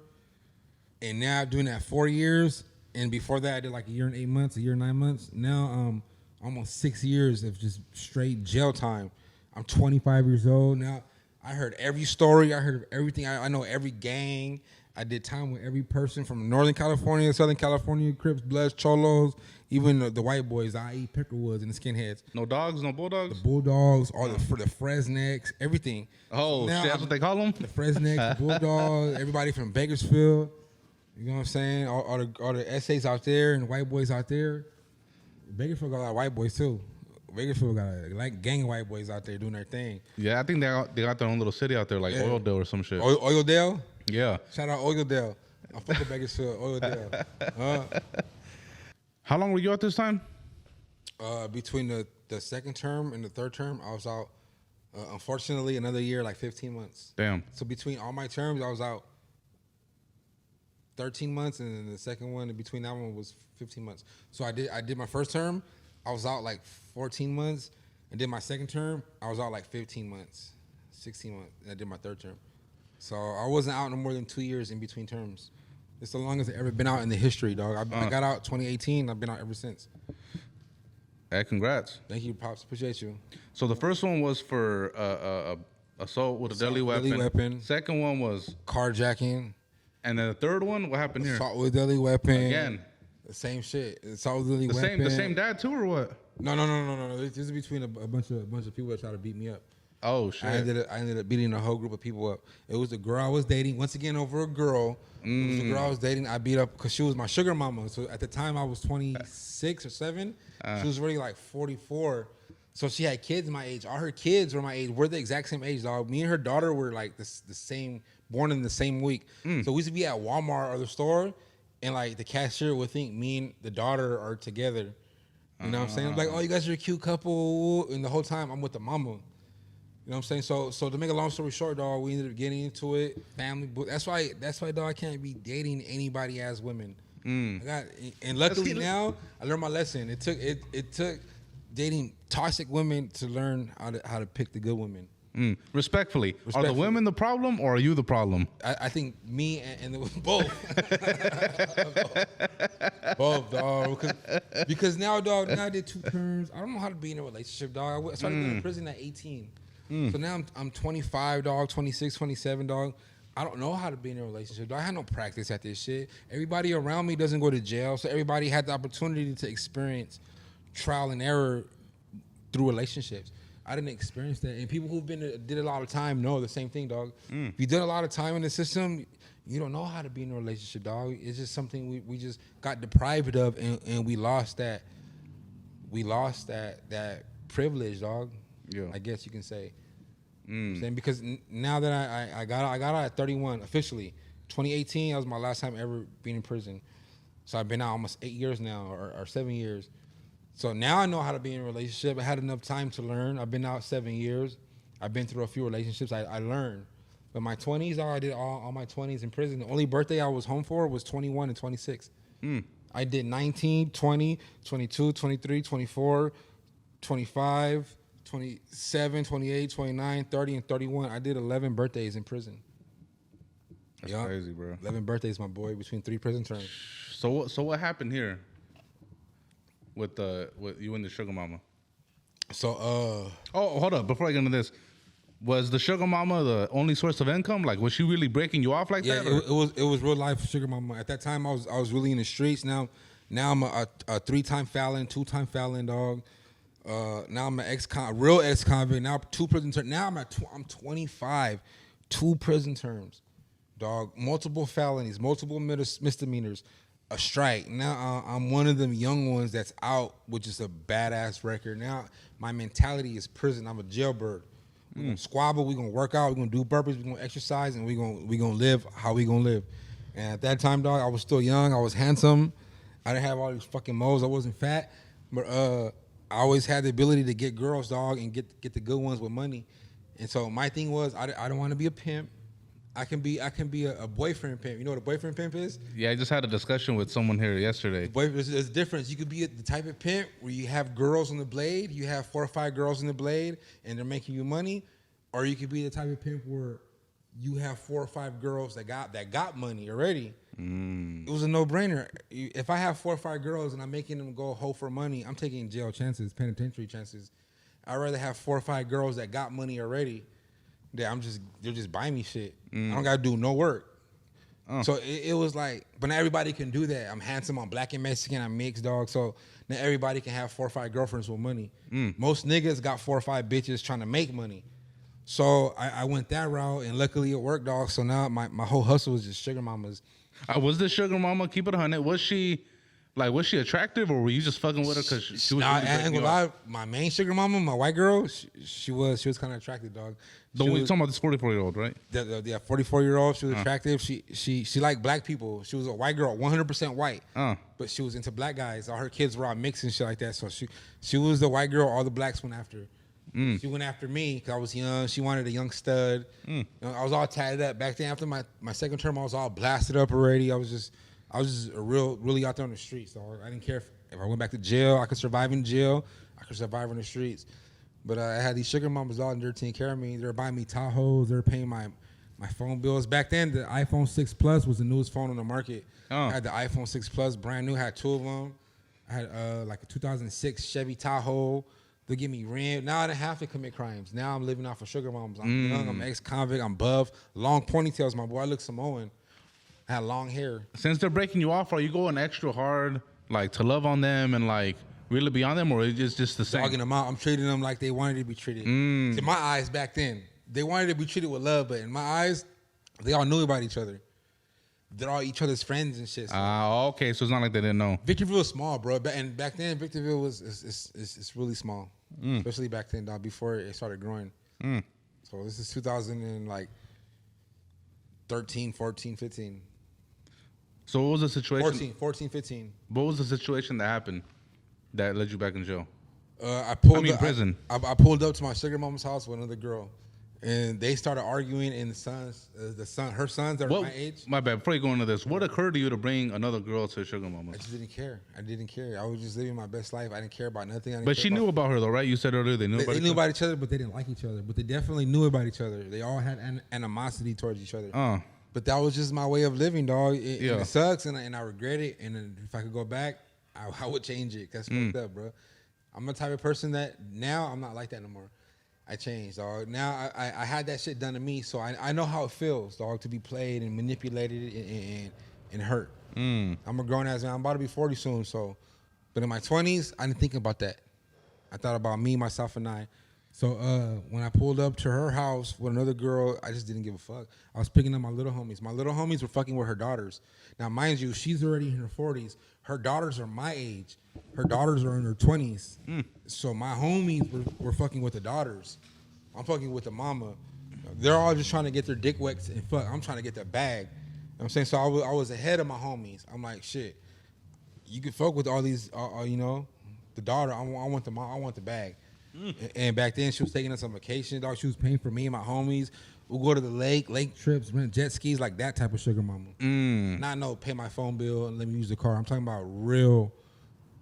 We're renting trailers. We're going on vacation. We're buying cell phones just to take videos of, and then one of the homies keeps a cell phone. We're like, she's really breaking bread. She's buying the bottles. So I didn't treat her like she was my main squeeze. I just dogged her out. So I came to pick up my little homies that were fucking with my girl's daughters. The daughters were grown. The daughters were 27 at the time too. Yeah. They weren't like not daughters, but they were her grown daughters. So I picked up my little homies and shit, and I pulled up with my little side bitch. And then she seen it and she snapped out, dog. And then she started throwing rocks and shit in my car. She had an emotional breakdown. I fucked up. So she started making a scene, and then her big ass sons come out. They're all bigger than me, dog. They're black and white. They're mixed. They're big old corn-fed boys. They come out. They start tripping, threatening me. And then I'm the type of person, bro, I resort to violence. If I feel like you played me or disrespected me, let's get it in.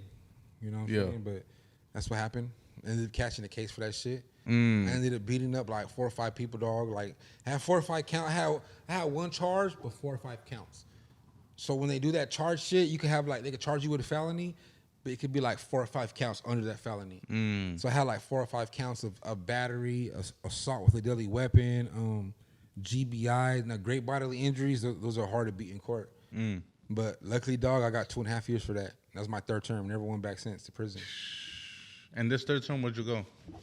The 3rd term, I went to Delano. Now Tehachapi's S&Y. Now you can't go to Tehachapi no more. Now I'm a GP inmate. So now from I went to High Desert County Jail in Victorville. From there I went to Delano. And then from Delano I went to Ironwood to D-Yard. D-Yard GP level 3. Now I have points. Now I'm a 3-yard inmate. My 3rd term, they rank me up. So I go to Delano, chill in Delano for a couple of years, go home. Delano DRGP mainline, not the other, because it's split, dog. Nowadays, California, they like segregating this shit or splitting yards. Like half the yard will be S&Y and half the yard will be GP. I was on the GP side. You can check it. It's public information, dog. They can type it in. Yeah. GP all the way. Was this 3rd term as lovely as your 2nd term? 3rd term, now I'm sick. My 1st term, it was my 1st term, whatever. My 2nd term, I was wilding out because now I'm young and I'm trying to prove myself. 3rd term, I'm tired of this shit. Now I'm gonna be like, damn, in the back of my head, dog, I'm about to be 30 when I get out. Like, it's time to grow up. And something hit. It hit. Boom. It hit. I started doing a lot of reading, a lot of. Now I started finding myself not hanging out with the youngsters and the high heads, but I started hanging around the OGs in the yard. I started hanging around the OGs, and then I seen what they were doing in California with the integration. They're trying to merge PCs with SNYs. I'm like, it's time to grow up, and it's time to leave this shit alone because it's not the same no more. And I never went back to prison ever since. I seen how it was being funny. Politics were switching up. It was being soft. Now the weirdos were prevailing, and the weirdos were just getting in the way. And I feel like they're locking the real ones up. Because if you don't want to do integration, which means walk the yard with PCs, then they'll put you in a cell or AXED, dog. So if you wanted to keep that shit solid, if you wanted to stay GP mainline, and if you don't want to do integration, they're going to put you in a cell. So I started seeing how they were treating us GP inmates. They were treating us like the SNYs. They're letting SNYs have all the good yards, dog. All the SNYs have the best yards in California. They have the best level 1s, 2s, and 3s, all the SNYs. It's fucked up because California knew what they were doing. They were trying to get GPs to convert to SNY by making it seem like we're the ones not wanting to comply, which we were. We're not complying with that shit. If you're a real GP mainline inmate or convict, you're not going to comply with that integration shit. So if you didn't comply, like I said for the third time, dog, they were putting you in cells, locking you up in AXEG like you were fucking up, or giving us the shitty yards. So when I seen that, I was like, jail's done. It's not the same. Now it's been almost 8 years since I've been in prison, but now it's just all like free for all now. It's just all fucking weird in there. I heard it's like no politics type shit or very light politics. I haven't been there, so I don't know. Yeah. And these 8 years that you've been out, have you felt like there was a situation that could have led you back in prison? A few of them. Even my most recent one. Like what happened. What's recent? Last month. Oh, that's right, with the protests. So I caught a case for that one, dog. I had to fight a case, but luckily the case is let's just say it might work in my favor because they know the real. There's real footage. There's real documented police reports and that describe and the visuals from the cameras that see what really would happen. And I was really protecting my people. So this case, if I have to do any time for it, then fuck it, it was meant to be. But they know the real, dog. And my people still behind me, and they know, dog. The courts, the attorneys, they all know. Bro, when I went to jail for that one night, when they took me in jail, dog, all the sheriffs were shaking my hand, dog. Gave me high fives, talking about you did a good thing by protecting those women and children from that racist white man. This coming from the Hoodas, my boy. And I don't want to be in there getting high fives for them, but it's different when I did the right thing. I could see if I was out there fucking up and being a real piece of shit to society. That's different. If they're shaking my hand, it's because I'm either telling or an informant. But I did the right thing, and I protected those women and children, and they seen that, and they were all on my side. And I had court the next day. They lowered my bail by $30,000. I was able to bail out. The community came together. And my brother started a GoFundMe. By the next morning, 8 hours later, that GoFundMe was over $2,000, and all I needed was $1,800 to bail out. They dropped my bill. Either the judge was like, "We're on your side." You know, they can't tell you. They're professionals, but it seemed like he knew he was doing me a favor. He dropped my bail. He dropped it by $30K, and I was able to bail out. Shit. Bailed out the very next morning, dog. So, Can you talk about this case at all or no? Or is it? I could talk about it a little bit. You know what I'm saying? But everything I'm going to say is allegedly. Right. Everything I'm saying is allegedly. Hypothetically, allegedly. Yeah, so we don't know. It's all allegedly. So when this happened, this was amid the nationwide protests going on all across the country, right? And I guess it was a ICE protest in Victorville, correct? Yeah. So you popped out. You popped out solo with the homies, or? I popped out. It was the second person there. Yo. My boy right here. Matter of fact, remember? I was the first person on that fucking corner, dog. Mexican outfit, had a Mexican flag, dog. I'm representing my heritage. And to me, I wasn't protesting against nothing that was negative or anything. I was supporting my people that were getting deported, dog. I'm half Mexican. Everybody knows that's no secret at this point. Right. I have people, family members that were affected by this rapid ICE immigration. There was people that were getting separated from their families, getting taken from work, deported, dog. You know, I know people personally that were sole providers of their family that take care of their women and kids, dog, and pay the head of household. They got deported like this, dog. There The wife is crying, asking all of us for money for because the head of the household is gone, dog. That shit touches home. Yeah, no. You know what I'm saying? That touches home, dog. And it killed me to see that. I seen some people get deported. And probably look at this. And people are going to agree with me, dog. You go to Home Depot during that time last month when it was like really all the protests, dog, you didn't see no bicycles in front of Home Depot. They were afraid of work, dog. The fields were empty as fuck. And not only did I hear it on social media, I seen it with my own eyes, dog. I passed by Home Depot to see. You know when you go to Home Depot now or before the protest, there's fucking 100 paisas, dog, out there trying to get work from you. You know, you pull up to Home Depot, they all run up to your window. You weren't seeing that because they were so afraid to work. It was fucking up money. It was fucking up households. So that was my thing. That's what I was raising awareness for. You know, I'm just standing by my people. Whatever they believed in, I believed in it with them because they're my people. Whether they're right or wrong, I'm gonna be right by my people and stand next to them. I don't give a fuck if they're protesting for something that doesn't make sense. I'm gonna be right here with my people. Yo. I don't give a fuck if my people are on the right or wrong. I'm right here. Period, point blank. And that's all that made sense to me at that time. Yeah, no, it makes sense. Right. You're going to ride it for the people, for your people. That part. Yeah. A lot of people were surprised, too, especially after that went viral nationwide. All the biggest Chicano platforms posted it. From you guys to platforms in different states and shit like that. I'm like, damn. Yeah, that shit was big. You know what I'm saying? Shit went big. It went everywhere. Fuck, got big. Damn, I was like, damn. No, facts. You know what I'm saying? You pulled up.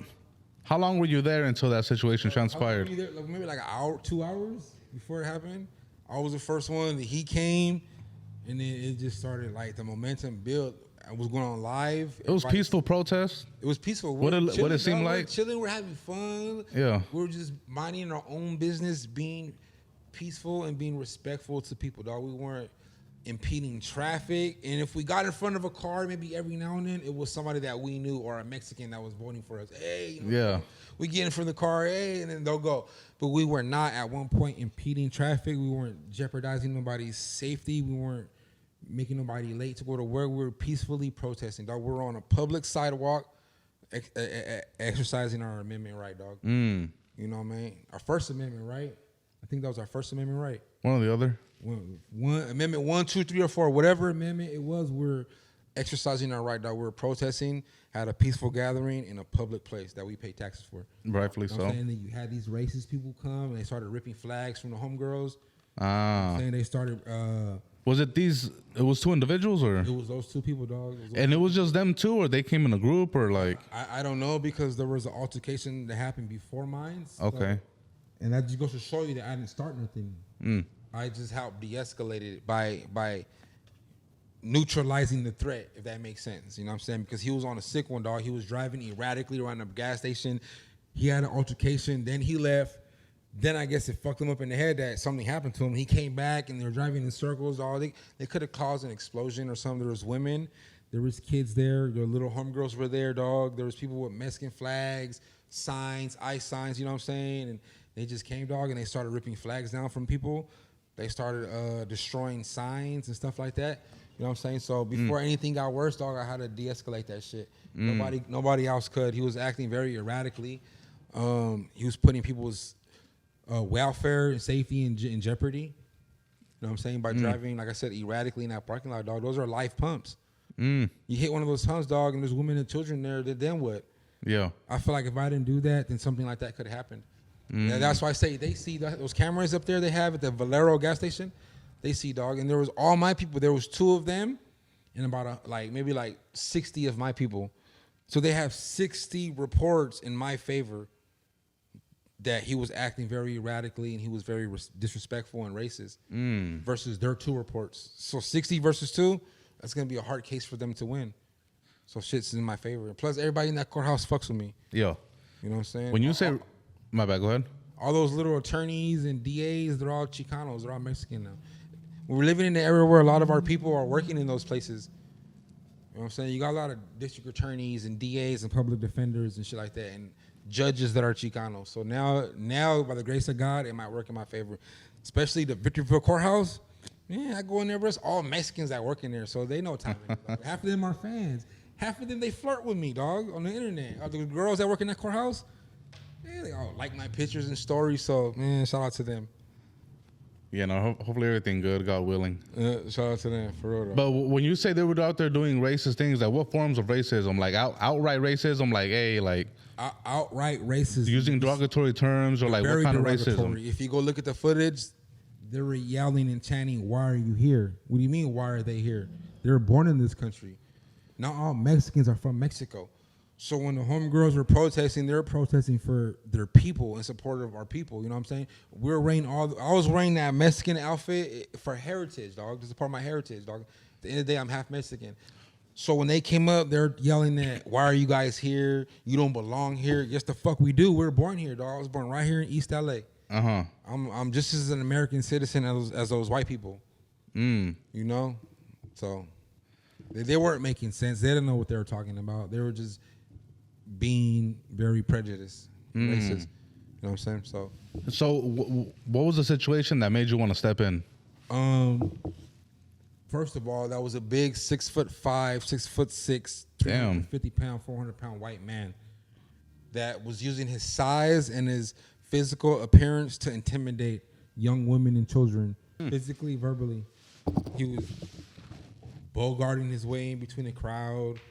He was pushing and shoving. He was snatching flags, snatching signs. And there's video footages that we took down that are not public that display those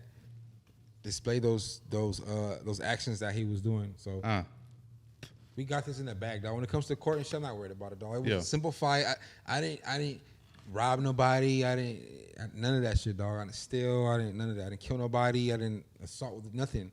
It was a simple squabble. What happened? Beat him up.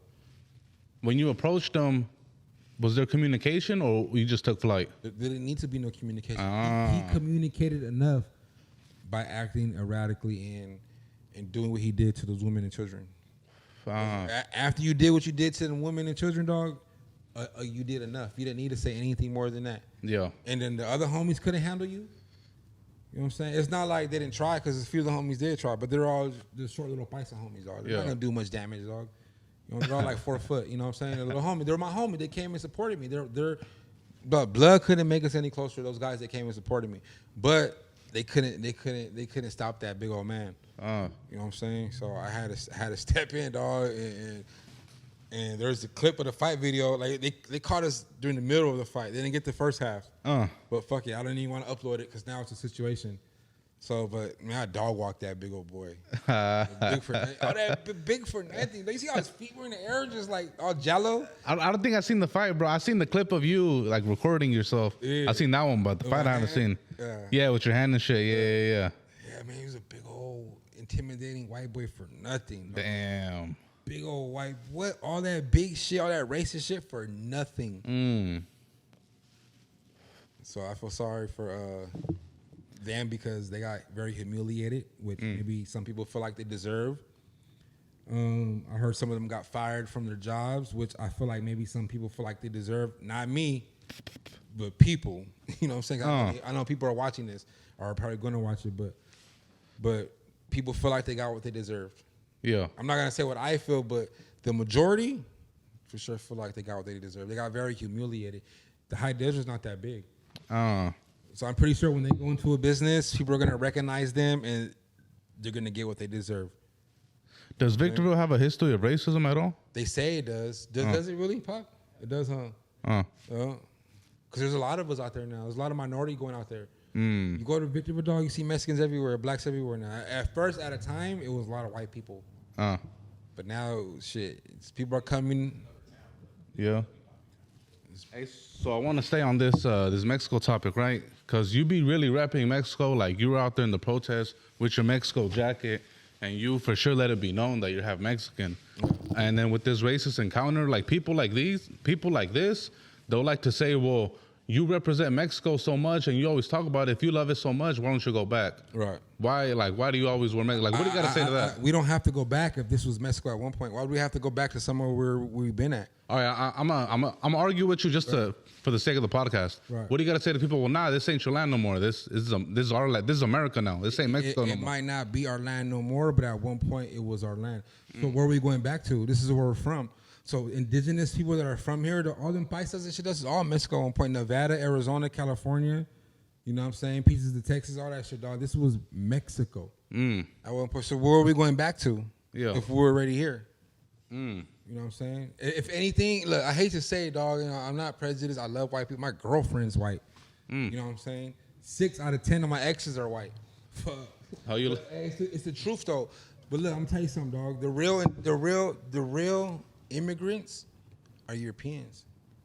The real indigenous people here, dog, are Indians and Mexican people, dog.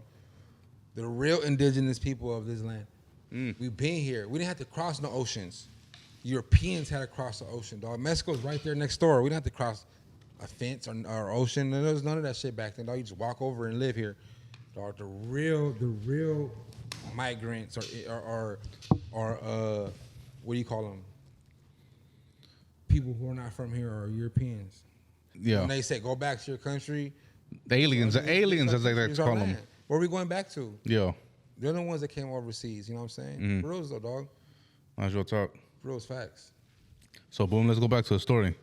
So you get out, and at this point in time, is this when you pick up the camera again, or what do you do when you're out? So I get out my second term. I pick up a camera in 2000. No, the third term. Oh, my third term? Yeah. Dog, I just picked it up. I just always knew I wanted to do these. I just didn't. I did my little 2.5 years, and I just picked it up, and I just got right back to it like I never left. At this point, I didn't know what my content was. Though. It wasn't hood vlogs. It was just me just recording random shit. Like about your life. About my life. Okay. I'll upload a video on YouTube and get like 4 views. Yo. This is embarrassing, dog. I'm like, fuck. Nah, I gotta start somewhere, bro. Somewhere, bro. But you know, at that point, it's like you want to share it to your Facebook and you want your friends to see. You don't want to get clowned on though. But it's like, oh, you're a YouTuber, because it wasn't a thing for people like us to be YouTubers. Dog. It was like a Logan Paul, Jake Paul, white person, corny thing, dog. For us, that's facts. YouTubers from the streets. Oh, you're a YouTuber. Or just a YouTuber now. Look, a YouTuber. Or just a blogger. Yeah, bro. I was the same way. Like I didn't tell nobody I was doing food community till like. Yeah. To like, I started making bread really to like almost 2 years, bro. Yeah. Like, so I feel you. You know what I'm saying? I just kind of just did it. I did it. I let it take off organically. I let it take off organically. And once I seen I had a little traction, then I'll share something. So when I did share it and they look, and if they try to clown or make fun of me, they're like, wait a minute, he's onto something. He's got a little views going on. Oh, it's just kind of popping. Yeah. You know what I'm saying? But at first it's like, man, uploading a video, getting 28 views in the first like 2 weeks. Like, who's watching? Your mom, your brother, the supporters that you expect to support. Your mom, your tias. Oh, I feel sorry for me. Here, let me go click it. Watch it for 30 seconds and get a view. So it was like, but you knew that's what it took.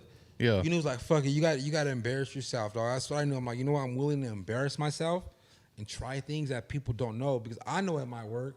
It's my vision. They don't have to know my vision, dog. I have my own thoughts in my head. They don't have to know what's going on in my head, dog. They might not agree with it, or they don't see it, or they might not see what it could amount to, but I did. You know what I'm saying? So I kept doing it, dog. I was like, fuck it. At one point, I was like, fuck it. I'm going to start sharing my content. And that's when I started getting a little bit traction. That's when I was doing prison stories. I was doing prison stories. This is before I took off. Now I'm getting like 1,000 views a video. 800, and now I'm like, yeah, bro, wait, if I cracked a 500 view video, I'm the man. Yeah. In my mind, like, yeah, people are watching now. I tell a story about some prison politics, and now I got a little traction. You know what I'm saying? I started doing prison content, and then, fuck, I want more than 1,000 views now. I want more than 2,000 views. And I started watching a YouTuber called Miko Worldwide. Now I'm truck driving. Now all I'm doing is watching YouTube on the road and shit like that, driving, have my phone mounted up. Even though my bad, I'm going to cut you off. You got your CDL after your third term, or you already had it? I got my CDL after my third term in 2019. That takes some time, right? It took me 3 weeks from start to finish. Oh, shit. The day I signed up to the day I was in the truck, it took me 3 weeks. Okay. So you got the CDL while you were doing the YouTube still? I got my CDL while I was YouTubing, but my YouTubing wasn't popping, so I was living off my trucking career. Right. So now I'm able to afford good phones now. Now I'm able to afford a little better equipment, a microphone or two. Now I'm a truck driver, so now I'm able to really put it all in there. Yeah. So I started doing that, dog. And so you're watching Miko Worldwide, you were saying? Miko Worldwide, dog. You heard of Miko Worldwide? It sounds familiar, bro. He was a YouTuber, a hood vlogger. He did YouTube. He did hood vlog. He got canceled though. He had some skeletons in the closet. What did he do? I guess he was gay. They got canceled because he's gay? That shit's crazy, so, bro. He had like a charge where he got a charge with a minor. Oh, okay, that's all right then. They canceled. He was popping, and they canceled him quick. Mikro, where's he from? He was from Atlanta. Fuck, bro. Big numbers, dog. That shit does sound familiar, bro. That tag. It was doing big numbers, dog. Doing hood vlogs. But he inspired you though. He inspired me. I'm like, man, this square ass. It was before Tommy G. You know Tommy G. Was that type of content? It was It was before Tommy G. It was before. It was the same time the other hood vlog guy was coming up. The regular hood vlogs. His channel was called Hood Vlogs. Yeah. So I started looking at them like, man, I can do this, dog. These motherfuckers are squares. These squares in the hood doing all these numbers and views. I'm like, I got this. I actually been there. I actually know half these niggas in the hood. So once that clicked, I'm like, I'm gonna do hood vlogs. I'm gonna fucking do hood vlogs. I can do this shit. It clicked in your head, like you didn't double back on it, think about it, like you knew right then and there, I need to do a hood vlog. I knew. I was like, I'm gonna do hood vlogs. I'm gonna go on all these hoods. I know all the homies. I did 3 terms. Now at this point, I did 3 terms. I did 3 terms. I got 10 years in the prison system. I did all this street time. I'm a truck driver. I go to every fucking state in the country. I'm like, I'm gonna run it up. And it clicked. I did my first hood vlog, my boy, and I swear to God, dog, I can't make this up. By the grace of God, God is good. My first 2 hood vlogs, I accumulated over 1.7 million views. My first hood vlog got 1.1 million views on my YouTube right now. Hacienda Village Bloods, Watts. My second one was I did Compton Vadio 117th Street, the Southsiders. That's almost 500,000 views. My first 2 vlogs, dog. Both of them hit off the dribble. I got a taste of that viralness. I'm like, it's a wrap. Hood vlogs it is. I found after 10 years of YouTube doing corny ass shit, doing lowrider content, food reviews with my kids, uploading my motorcycle content. I had a Scat Pack, a Harley, I had a Challenger, I had a street bike. I was doing the car thing too when the Chargers were big. That shit didn't take off, dog. I tried so much content, dog. Bro, I had. And you finally hit. I had 7 cars for YouTube, thinking I was gonna get big on YouTube, dog. I was in debt. I was financially in debt, trying to impress people. You know, that's when tall guy car reviews. Everybody was getting Chargers and Hellcats, and I got that shit, dog. I got the Chargers. I had 2 Dodges at one time. I had a Dodge truck, street bikes, Harleys, dog. I was doing everything in my power to be a YouTuber. Waste of fucking money. I went into financial debt, but I learned. And in this whole time, all I needed to do was go in the hood and get a video and get it and go viral. That's all I needed to spend no money, dog. $30 in gas, and I ate in and out that day, $15. It cost me $45 to make a video that paid me $6,000, almost $7,000, 1.1 million views. That's how much I got paid on my YouTube analytics. If I would have knew this whole time doing YouTube for 10 years, it took $45 to make $6,000, I would have did it a long time ago. And I got my first taste of viralness. In my second video with the homies, Compton Vadio 117, dog, I made like 4,500, maybe 5. I got to pull the analytics up. But for sure, dog, the proof is in the numbers, dog. And then that video cost me like $40, $50. We got some Modelos, put some gas. Me and the homie Compton Carlos, we drove from Victorville to his hood in Compton. Did a little video, dog, not even expecting it to go viral.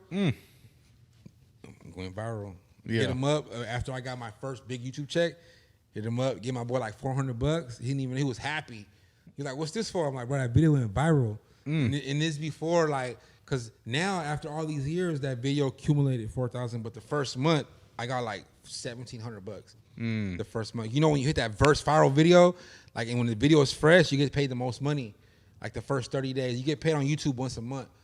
So like the first 30 days of that video, that's when it went the most viral. I got like 1,700. You know, but now it's been up for 2 years. Now I made like almost 4,000 because, you know, people still watch it. Right. But that first month, I caught my boy up, dog. I gave him $400. Off the dribble, just off the look. I didn't have to tell him, dog. Like bro, that shit went viral. Let's run it back. He's like, nah, I got in trouble for that one. Let's run it back, my boy. What you mean you got in trouble? Let's run it back. Fuck the homies. Now, you know what I'm saying? I didn't know though, but the politics. And then he taught me. He educated me. And I learned. I learned from that. I'm like, okay, well, now doing the Southsiders, it's a little different. It's political when it comes to doing Southsider hood vlogs. Yeah, I got calls from the prison. But before that, I was like, man, fuck everybody. My boy, let's run it back. Let's get this bag, dog. Yeah. You know what I'm saying? And I learned. The homies educated me. Like, you can't just be running around, even though you're black and your politics don't align with ours. you can't be running around doing videos like this. You gotta get permission and stuff like that. Have them type of phone calls kind of discouraged you from doing more hood vlogs with Southsiders? It did. And not shedding the light their way? Oh, dog, it did, dog. I started getting phone calls for prison, or the big homies from the back, big homies from Compton. And I always had to let them know, like, bro, like, your politics are not my politics. I did 10 years already. You know, I ran with the blacks. Even though you see I'm still Mexican, I talk like a Mexican. All my friends are fucking Mexican, dog. I still in prison, dog. Because I am black. It could have went both ways. I could have ran with the Mexicans and been out here chilling with all blacks. But it just happened to be like that. You know what I'm saying? Now I chill with all Mexicans mostly now. You know what I'm saying? Because I see that's who supports me and who's been showing me genuine love. You know what I'm saying? I fuck with people who fuck with me. You know what I'm saying? Vice versa. So back then, when I did that video 2 years ago, y'all was getting the calls, dog, and they were trying to politic on me, like, you gotta take that down, you get smashed out. Smashed out? I'm black, though. I don't... Politically, you're calling me from behind them walls. Politically, I'm a brother. So you really can't just smash me out like that. But you could, though. You could, but I was being arrogant. Right. You know what I'm saying? So, but we talked. They taught me the game. They let me keep the video up. Shout out Compton Carlos, body of 117th Street. You know what I'm saying? But they let me keep the video up. They explained to me that they passed it. And ever since then, it's been all good. I did a few more Mexican hood vlogs after that. I did the YG Dreams right here, the homie with the shirt. Shout out YG Dreams. That's how I found out about your content. Yeah, Black Boys. His video hit over 100K too. He was happy. Put them on the map. I'm locked in with Eastside Victoria. Shout out Eastside Victoria. I'm locked in with them. Everywhere I go in Victorville, I'm locked in. Yeah. You know what I'm saying? So the hood vlogs kind of benefits you in a way. No, for sure. Especially if you're a rapper. But I want to go back to them type of phone calls and shit, right? Would you say that since you got them type of calls, you're kind of more hesitant on tapping in with the Mexican homies? I'm not hesitant at all. I still tap in. Just because you don't want them type of... Yeah. You know what I'm saying? Them type of phone calls or problems. I just learned who to tap in with. I got to tap in with people who are really solid, real ones, and are factors from their set. You know what I'm saying? I was tapping in with my boy before he got locked up. My boy Temps, Nai, and all them over there. That's how they invited me to that party. Tapped in with my boys from Colton. I did a Colton hood vlog. That's way over 100,000 views. Yeah. So I'm saying I was the first one bringing Mexican hood vlogs back to back to back. They were done. You corrected me, and I'm glad you did. The homie Hood Vlogs, the original one, he did do a Mexican hood vlog. But at that time, 2 years ago, I was bringing them back to back. Now I got the taste of it, and I got the okay. You know what I'm saying? Yeah. I was doing Northside Colton, got 100K, boom, crack. Yeah, free Young Evil. I did, yeah. Shout out my boy Evil. I did Eastside Victoria, got 100K. I did the Compton Vadio, got 350, 400,000K. You know what I'm saying? I'm like, yeah, the Mexican ones is where it's at. Those do big numbers. Yeah. Then I stopped. And I completely stopped. Wait, what do you mean? Why? I just stopped doing hood vlogs. Really, I did uploaded one hood vlog in the past like 7 months. Oh yeah, no, I seen you took a break. Like it seemed like you didn't be posting. Why? What's up with that? I want to hit it with a different angle, my boy. I feel like me really relating to the streets so much. I know how it is to catch them cases or worrying about a RICO, you know what I mean, or an indictment. So I want to hit it with a different angle. I'm still go to the hood and record videos, but I'm gonna make it about the artists. At the end of the day, these rappers and artists, they can't help to be where they're from. They're from where they're from. You know what I'm saying? So they're still gonna get hood vlog content. They're still gonna see all the hood looks. They're still gonna see the hood liquor store. They're still gonna see all that shit. We're just gonna be interviewing the artists in the hood rather than interviewing gangbangers in the hood. Is it safe to say it's kind of like what Duno did with Drex when he went out there and they went to the area and like they went to go eat at the spot there and they kicked it and it wasn't really more so like on the hood vlog type of vibe? Is that the type of avenue you're trying to take? It's a formula. It's safer for everybody, right? And it's beneficial. They get to see the hood. They get to watch the hood. To see the stuff that happens in the hood also. But they get to tap into an artist, whatever artist I'm in tune with that night or that day I'm doing the vlog on. So I've been doing them. I've been doing like 4, 5, 6 of them. I just haven't uploaded them yet. But I've been doing them. I've been to Watts a few times. I did the homie East Los. You seen the post on my Instagram. Got a music video with him and then a little beanie hood vlog. So I've been working, dog. I'm gonna start dropping shit now. That's right. Now that I got the content and I'm stacked up in my library, let's run it up. Yeah. Right now I've been focusing on the hood vlog. I mean on the podcast. I want to, before we get into podcast, I want to go back to this, right? Was there an instance that happened that made you want to switch directions into the content that you're putting out? Yeah, absolutely. Can we talk about that at all or no? Just you know, when people tell you, hey, bro, can you take the video down? Bro, I hate that, bro. Hey, think you can edit this out real quick? Once it's on YouTube, it's up, my brother. Yeah. I can't edit a clip out that you said something wrong on YouTube, especially when it's already at 300,000 views. It's gonna mess up my income because now I'm providing for my family, and maybe I shot you some bread already or something, you know. So now it's like, what are we gonna do, dog? You know what I'm saying? So I got that a lot. After doing the hood vlogs, they're all hyped about it. They paid me or however it went. I did them for free or whatever, dog. And when they start seeing it go viral, I see they start getting a little like paranoid. Once it starts hitting 50K, they're like, hey, bro, that's just going up. 78K, 2 days later, 100K. I'm like, hey, hit 100K, my boy. It's up. I think I'm gonna leave it on there. I can't really take it down. It's messing up my income, dog. Yeah. And 100K video could be anywhere from $500 to $1,000 on YouTube. A video cost me $50 to do. Of course, I don't want to leave it up. It cost me $1,000. I mean, I'm making $1,000 off this the first month. It's a no-brainer. You know, so you start getting, and sometimes I'll take a video down, but that shit hurt my soul. I took like 2 videos down. Which ones? Can we say which area? It was one I did in Reno Valley. It was a gang out there. It was a blood gang. Recorded the video, left it up, and went viral quick. It got like 98,000 views in like 48 hours. It was right about to hit 100. And I started getting too many calls. Everybody take it down. You know, I don't want to be that guy, dog. So I still want to do hood vlogs. This was from a blood gang. It was from a blood gang. Oh, these were blacks tapping it into it because usually it's the Mexicans tapping it. Hey, my boy. No, this is a black gang. This is where I really like. I was just done with it. Like done with the phone calls. Like I do all this work and we go viral. And once it starts going viral, they get nervous. You know, the ops see it.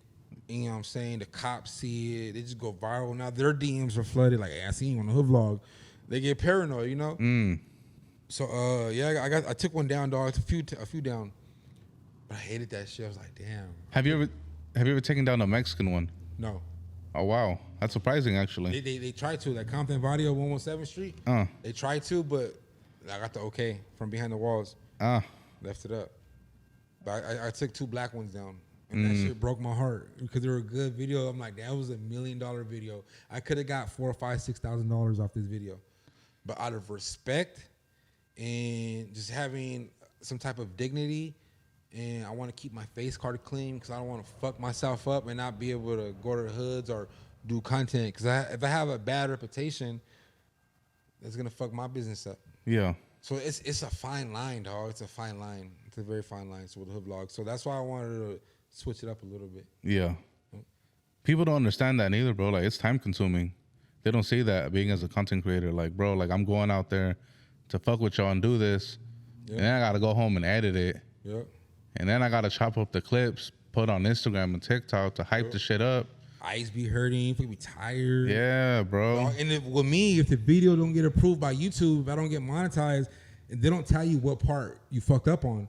Yeah, you got to check it. You got to edit it, everything all over again, bro. People need to really understand that, dog. On YouTube, they don't tell you, like, you fucked up at the 38-minute mark. Nah. It just says, no monetization. Yeah. Limited ads only. And you got to go in there and try to figure it out. And my videos are like an hour or too long. So I'm not editing through a 30-second clip. I'm editing through an hour and a half. Where did I fuck up? Oh, he's smoking a blunt? Let's cut that part. Or he said, bitch-ass nigga. I mean, let's cut that part. Maybe YouTube tripped on that. But I learned a formula on YouTube. The first 5 minutes, keep it clean. I do 10. Oh, shit, I heard the first 25, actually. Well, I'm going to start doing 25. Especially vlogs. Maybe you're right. But maybe you're right. Maybe because they're getting stricter. But I was doing 10 minutes. The first 10 minutes, keep it clean. If somebody's hitting the blunt, either put a little blurry filter over it or crop it out. If somebody said, fuck that nigga, he's a bitch, and just edit that out. Yeah. Then after the first 10 minutes, then the video started getting saucy. When you would do these hood vlogs and they would diss the ops on there, is that something, would you take that off? I'll take it off. Oh, okay. Sometimes it would slip because I didn't know like the diss language. I didn't know the diss language, so maybe I didn't catch it. How do you feel about hood vloggers who leave that type of content on? Like, they'll let them diss their ops on the vlog. You know what? If that's what the gang members want, it's fine. It's fine with me if the hood vlogger leaves it on. It's fine. I mean, shit. If it's but me personally, I don't want to do it because what if I go to the hood next? And in the back of my head, like, damn, dog, I let your ops diss you all in my video, and I'm in your hood right now, dog. I don't want to get snaked. I don't want to get packed out from the back recording you guys. You take my camera or set me up, or you invite me to the hood to fake book a hood vlog or a video or a music video or anything. You strip me for my $2,500 drone. You strip me for my camera I paid $2,000 for. Not to mention the lens is $800, dog. You strip me from my laptop. I always take with me everywhere. That's $2,300 plus tax. Like, I start thinking like that, like, nah, fuck, that's not worth it. Let's just be respectful. I don't want nobody to get out of line with me.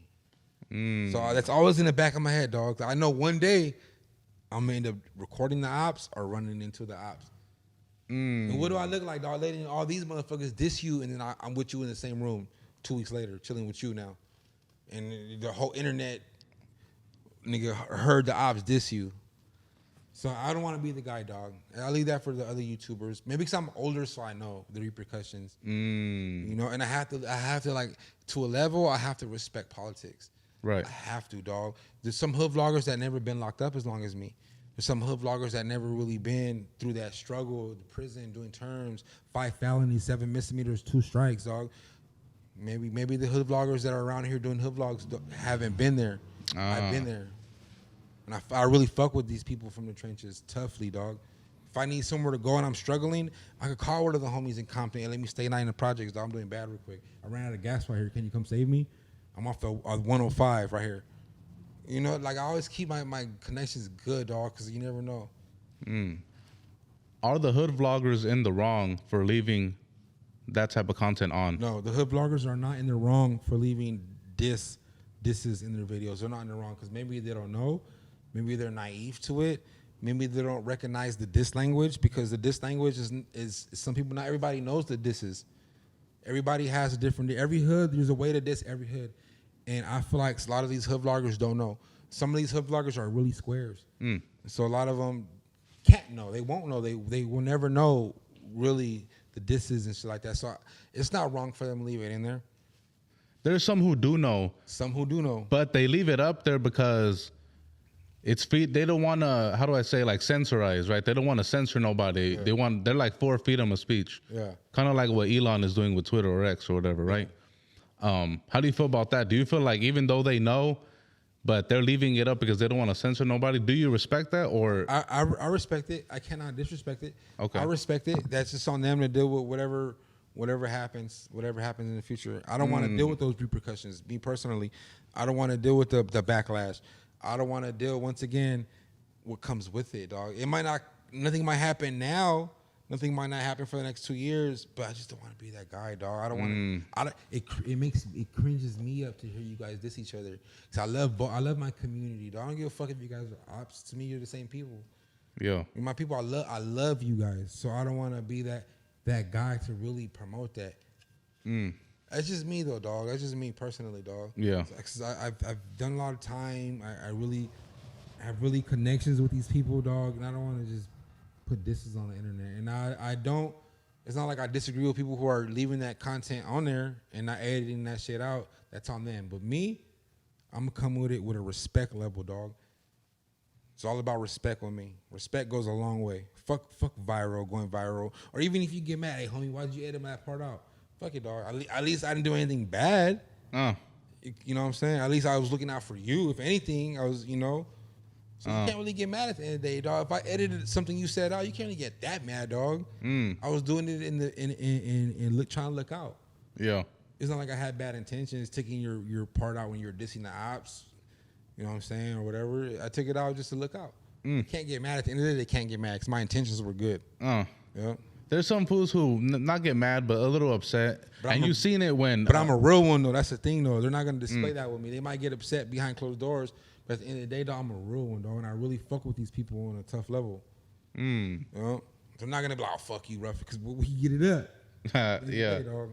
I pull up to your hood with just 100 of you guys, and I'm by myself. Now I know cocky shit. I humbly say that, but I'm not these other YouTubers, dog, that are squares. A lot of these YouTubers are squares. The hood vloggers. Now I'm saying all YouTubers. Are we dropping names or? No, hell no. Are you gonna spam? I ain't gonna lie. There's a few names. There's one in Arizona, bro. He's a fucking square, and I can't stand it. Oh shit! I know you're talking about. Yeah, I can't. I try to work with him, but you know what though? That's his fault. He fucked up. You're talking about Valley Club, right? I'm not talking about him. That name sounds familiar though. It does start with a V.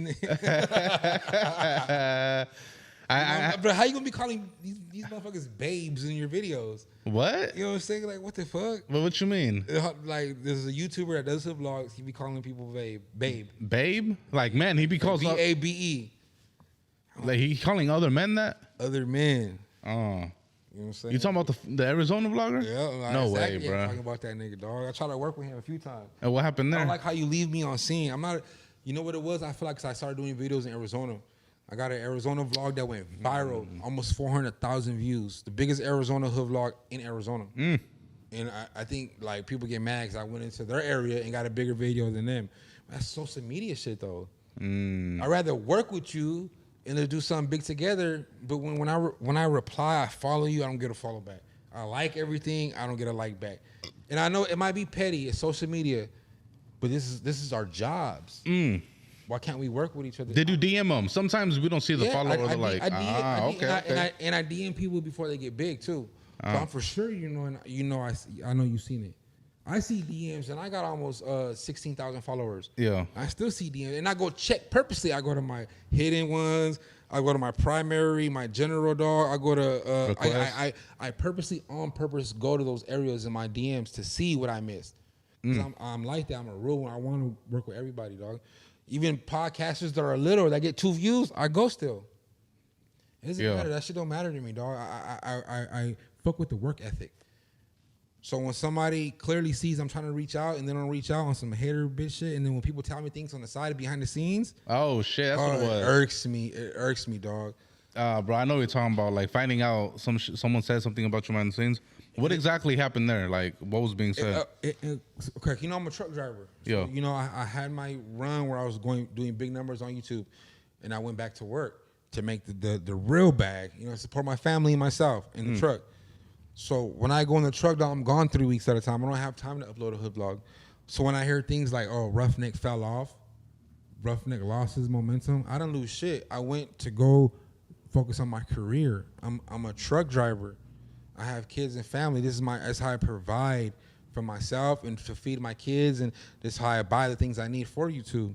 So it's not me falling off. It's me being a man and working and making a legit income for myself. YouTube was always a passion. It was never a competition. YouTube was something I love to do. I've always been creative on it, and the hood vlogs happen to pop. I don't need this to survive like most YouTubers that feel like I'm a threat. And I say that with no shade, and I humbly say that I don't need YouTube to survive. I'm a truck driver. I do this for my fans to bring them real entertaining content. Because I love my fans, and I love that they connect with what I'm interested in. And that's the shit I'm interested in. It's gang shit, the shit I grew up in. So for my interest and passion to resonate with millions of fans, because there's millions of fans, dog. You go look at my YouTube analytics, I got millions and millions and millions of views collectively between all my videos. So I enjoy that. I enjoy that they enjoy what I'm enjoying. So for somebody to say I fell off or I can't get a big number video, little hater shit. That's gross shit. Who cares, bro? I upload a video and get 20,000 views. I'm happy.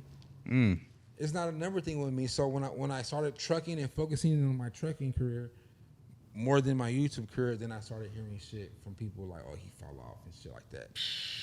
So this Arizona fool, right? You feel like he's mad because you went to his market and made a bag?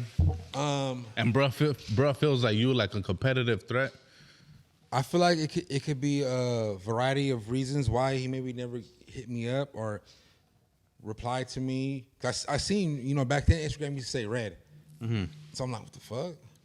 I know he checked my page out. I know he's seen my videos for a fact. There's not too much hood vloggers out here. All the most popping hood vloggers are right here in the West Coast. Between me, Rodney in LA, Cactus from Arizona, the original hood vlogger, and a few others, Real MVP TV. All the most popping hood vloggers, dog, are right here in California. From Southern California to the Bay Area, we're all right here in Arizona. I consider Arizona the West Coast too. Yeah, no, it is. So I feel like we should all lock in with each other. Maybe it's just me, but I feel like we're in the same lane. Why can't we at least talk, support each other? The other ones do. I for sure be tapping in, and I vividly remember because I remember I followed this fool, you know, just to tap in, and he didn't follow back. And it's not a big deal and shit, but I say that to say that I for sure try to make an effort to tap in with like the Phoenix fools, the Texas, the up north, you know what I mean? Yeah. Because you're right, what you're saying, bro, as a collective, we could all grow because we are all kind of in the same space. You feel me? But some people don't see it that way, especially younger people. They kind of more so see it as my fans watch you and your fans watch me, dog. Yeah. My mama, they do. I know that for a fact. Because when you look at your YouTube analytics and it says other channels your subscribers watch, it's always the same like 10 people that I watch that are always up there that my fans watch also. You know that's what I'm saying? True. Yeah. But yeah, dog, I feel like maybe I might be a threat, a competition, but to me it's not like that, dog. Now I don't know, maybe he might be busy. I don't know what other men their agendas are and what they have going on, other men, but at the end of the day, dog, I feel like you should have seen me somewhere. You know who I am. I did hood vlogs before you did hood vlogs too at that. You know what I'm saying? I was like the third hood vlogger. There was the hood vlogs, there was Mika Worldwide, and there was me. I'm gonna keep it 100, bro.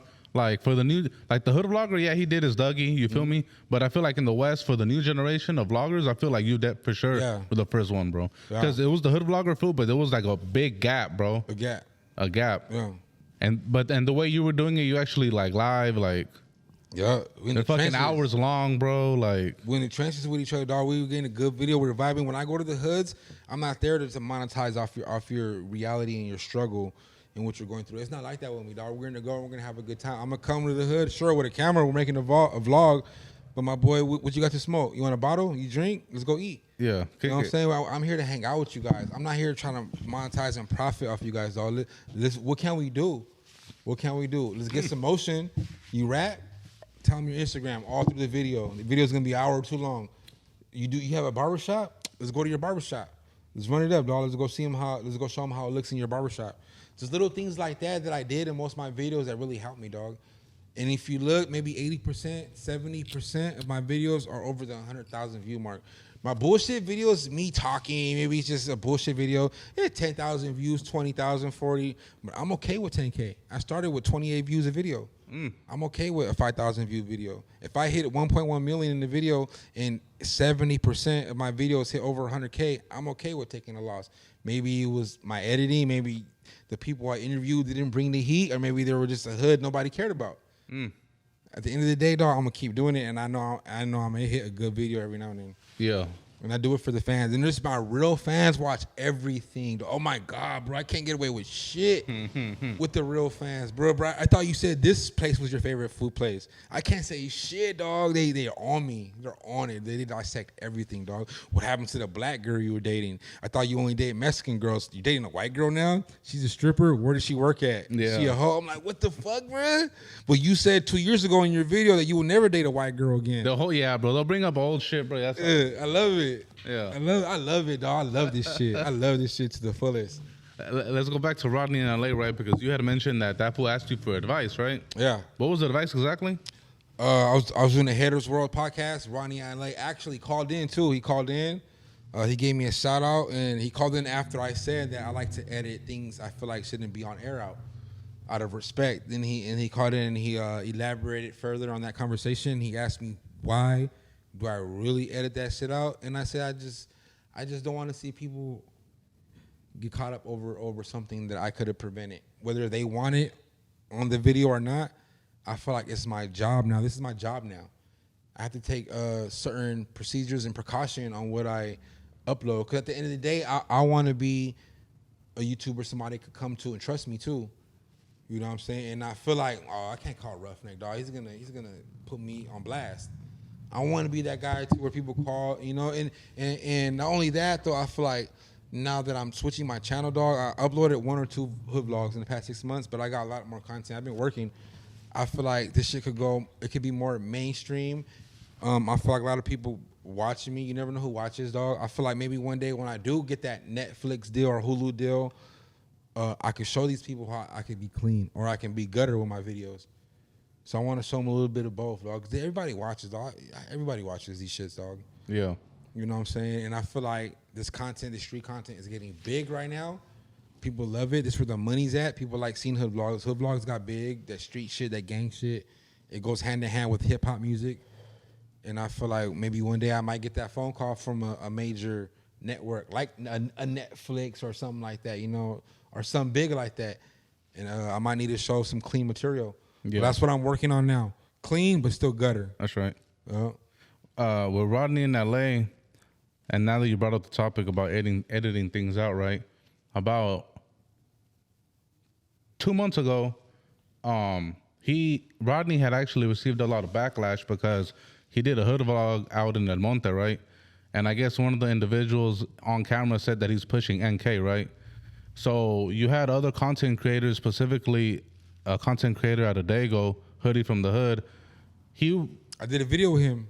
Okay. I did his hood vlog. It's over 240,000 views right now. That's right. Yep. But he pretty much has said that he feels like Rodney is in the wrong for not editing that out.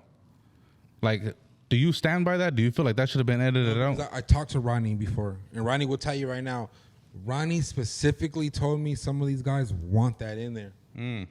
So Hoodie from the Hood, and that's my boy. I did a video with Hoodie from the Hood. Shout out Hoodie from the Hood, San Diego 40s. That's my boy. We locked in. We did a vlog on him. And shit went viral. But I feel like Hoodie in the Hood, maybe he didn't know that. There's a possibility that those homies said leave that in there. Maybe I want that in there. Maybe they pressed him about it. You don't know what's going on behind the scenes. I feel like maybe you should have hit him up first. You could DM him. I'm pretty sure Rodney would have answered you. There's no shade. When people do content for numbers to go viral, to make conversation, and I fuck with what Hoodie does. That's my boy. You know what I'm saying? But I don't feel like Rodney's wrong because Rodney specifically told me a lot of those people want that content in there. And it's something Rodney can vouch for. Yeah. And he called in and said it on the other podcast, on Haters World. He said, well, a lot of people want that. They call me for that message. They want to give that message out to the world. He said, I'm not going to edit what they told me to put in there. A lot of those people know this is going to go viral, and they still say what they say. I'm like, you're right, Rodney. I'm not going to be the guy, dog. At the end of the day, I just don't want to be the guy. But I don't look at it at nothing bad. Shout out Rodney. Rodney, keep doing your thing, dog. He's the gritty one. He's the in your face in the trenches, that real hood vlog shit. Yeah. You know what I'm saying? And I've been there before. And I know that sometimes you got to do things to get them numbers up. Yeah, that's real. The numbers. Ronnie's doing numbers, dog. And you know, just to keep it a buck, people want to see the controversy. They want to see the. I just fucking had a party fell all on camera. Yeah, hell yeah, that's money. Nah, but people want to see that. They want to see the outlandish content. They want to see, what the fuck did he just say? That's crazy. They do. Let me share it. Oh shit, hey, you heard about what this fool said? You know what I mean? So facts. A lot of times, content creators for sure just chase the moment because they know it's gonna generate money. You feel me? And sometimes those moments are the ones that get clipped the most. Facts. Sometimes those moments are the ones that get you another 2,000 followers overnight. Video go viral. Sometimes those moments are the moments you need to get your brand up there and in people's faces. But I've been there, dog. I did that. I got put-ons on camera and I uploaded it. I just feel bad, dog. I don't want to do things for views and numbers and money. I want to do things because I organically love them and I want to shine a better positive light on shit. But I did it. I did that negative shit. I did it. I did what I had to do to get on. I didn't use nobody because at the moment I didn't know any better. I educated myself. People educated me. Now I know better. So now I'm doing things that's a little bit on the more marketable side. A lot of people haven't seen a real hood vlog from me in months and months and months and months and months. Yeah. But I've been doing them, dog. I mean, I post them on Instagram, little clips, like video coming soon and shit like that. But I got some shit, my boy. I got some real good stories. What can we expect from you dropping? I've been working in Watts a lot. I did the Bounty Hunter Bloods with my boy Big Motion. I did my boy Little Draws from the Nickerson Garden. Not the Nickerson Gardens, but the what are those projects in Watts? PJ Watts. Huh? PJ Watts. PJ Watts, Imperial Courts. Okay. I was there like 2 days ago. I did the homie Imperial Courts. I did a little vlog on the homie from East Los. My boy Vinny from East Los. Oh, from Cuatro Flats? From Cuatro Flats. Shout out Cuatro, bro. I told a few people I'm going to the Cuatros. Everybody said don't go. Why? They're nervous for me. I told my dad I was going. I told some of the homies. I told some of the black homies. I told some of the Mexican homies. Like I was genuinely happy to go work with my boy Vinny from Cuatro Flats, East Los, Boyle Heights. Why is that? Happy. Why were they nervous for you? People were like, "You're going into the real trenches. Now you're tapping into something that has history and roots, and people, shedded a lot of bloodshed, tears for this shit." And that's how it is in Boyle Heights. You feel that atmosphere, that energy. When you go to Boyle Heights, you feel history. You feel real Chicano LA history. Right there, Boyle Heights, East Los. It doesn't get no more motherfucking Chicanos in East Los. You know what I'm saying? You're right there on Whittier. You're right there in Clarence on the 1st Street Bridge, the new 6th Street Bridge. You're right there by Skid Row. You feel the atmosphere. You feel the historical. I went to Alpina, that famous pine tree in East Los. Yeah. It was in so many different movies. Like you feel culture. So a lot of people were nervous for that. A lot of people were like, bro, you go now you're tapping into the real trenches. You're not in Victorville. You're not in the Dino. You know what I'm saying? You're not maybe, all these other cities. You're not in Florida or Texas or Nevada doing a hood vlog. You're not in Oklahoma, Arkansas. Those are other states I did videos in. My boy, you're right here in the motherland of Mexican culture. I didn't look at it like that. I was happy. That's why I shared it with people. Like, yeah, I'm gonna go to the East Los. That's where I was born. I was born in East Los, raised in IE. So, a lot of people said don't go. I went. It was the best experience I ever had. Yep. What made it the best experience? The hospitality. Just seeing how everybody was doubting the homies from Cuatro. You know what I'm saying? They're like, bro, I have my cousins, they're going to set you up. But they're racist Mexicans. You think Long So that's Beach, why they were nervous. Yeah. You think Long Beach is racist with their Mexicans. Wait until you go to East Los. I'm like, boy, I don't give a fuck about none of that. My boy reached out to me. He's a real one. We've been following each other, tapping in. And I'm going to go do him a video, dog, and I'm going to feel safe. I don't think about that shit, dog. God got me. God got me. I went to the hood. It was the best experience ever, dog. I went to the hood liquor store in the Cuatro Flats, dog. You hear so much about that part of LA. The TMCs, the Cuatro Flats, you know what I'm saying? All that shit in East Los, Boyle Heights, you hear all that shit, the gang history and shit like that, all the movies. And it's like it wasn't nothing you guys said I was gonna have to watch out for. It was peaceful. They showed me love. Their little homies showed me love. Their big homies came and showed me love. They tried to give me all this shit for free, dog. The homie tried to pay for my gas. The homie tried to feed me. They wanted me to stay and hang out.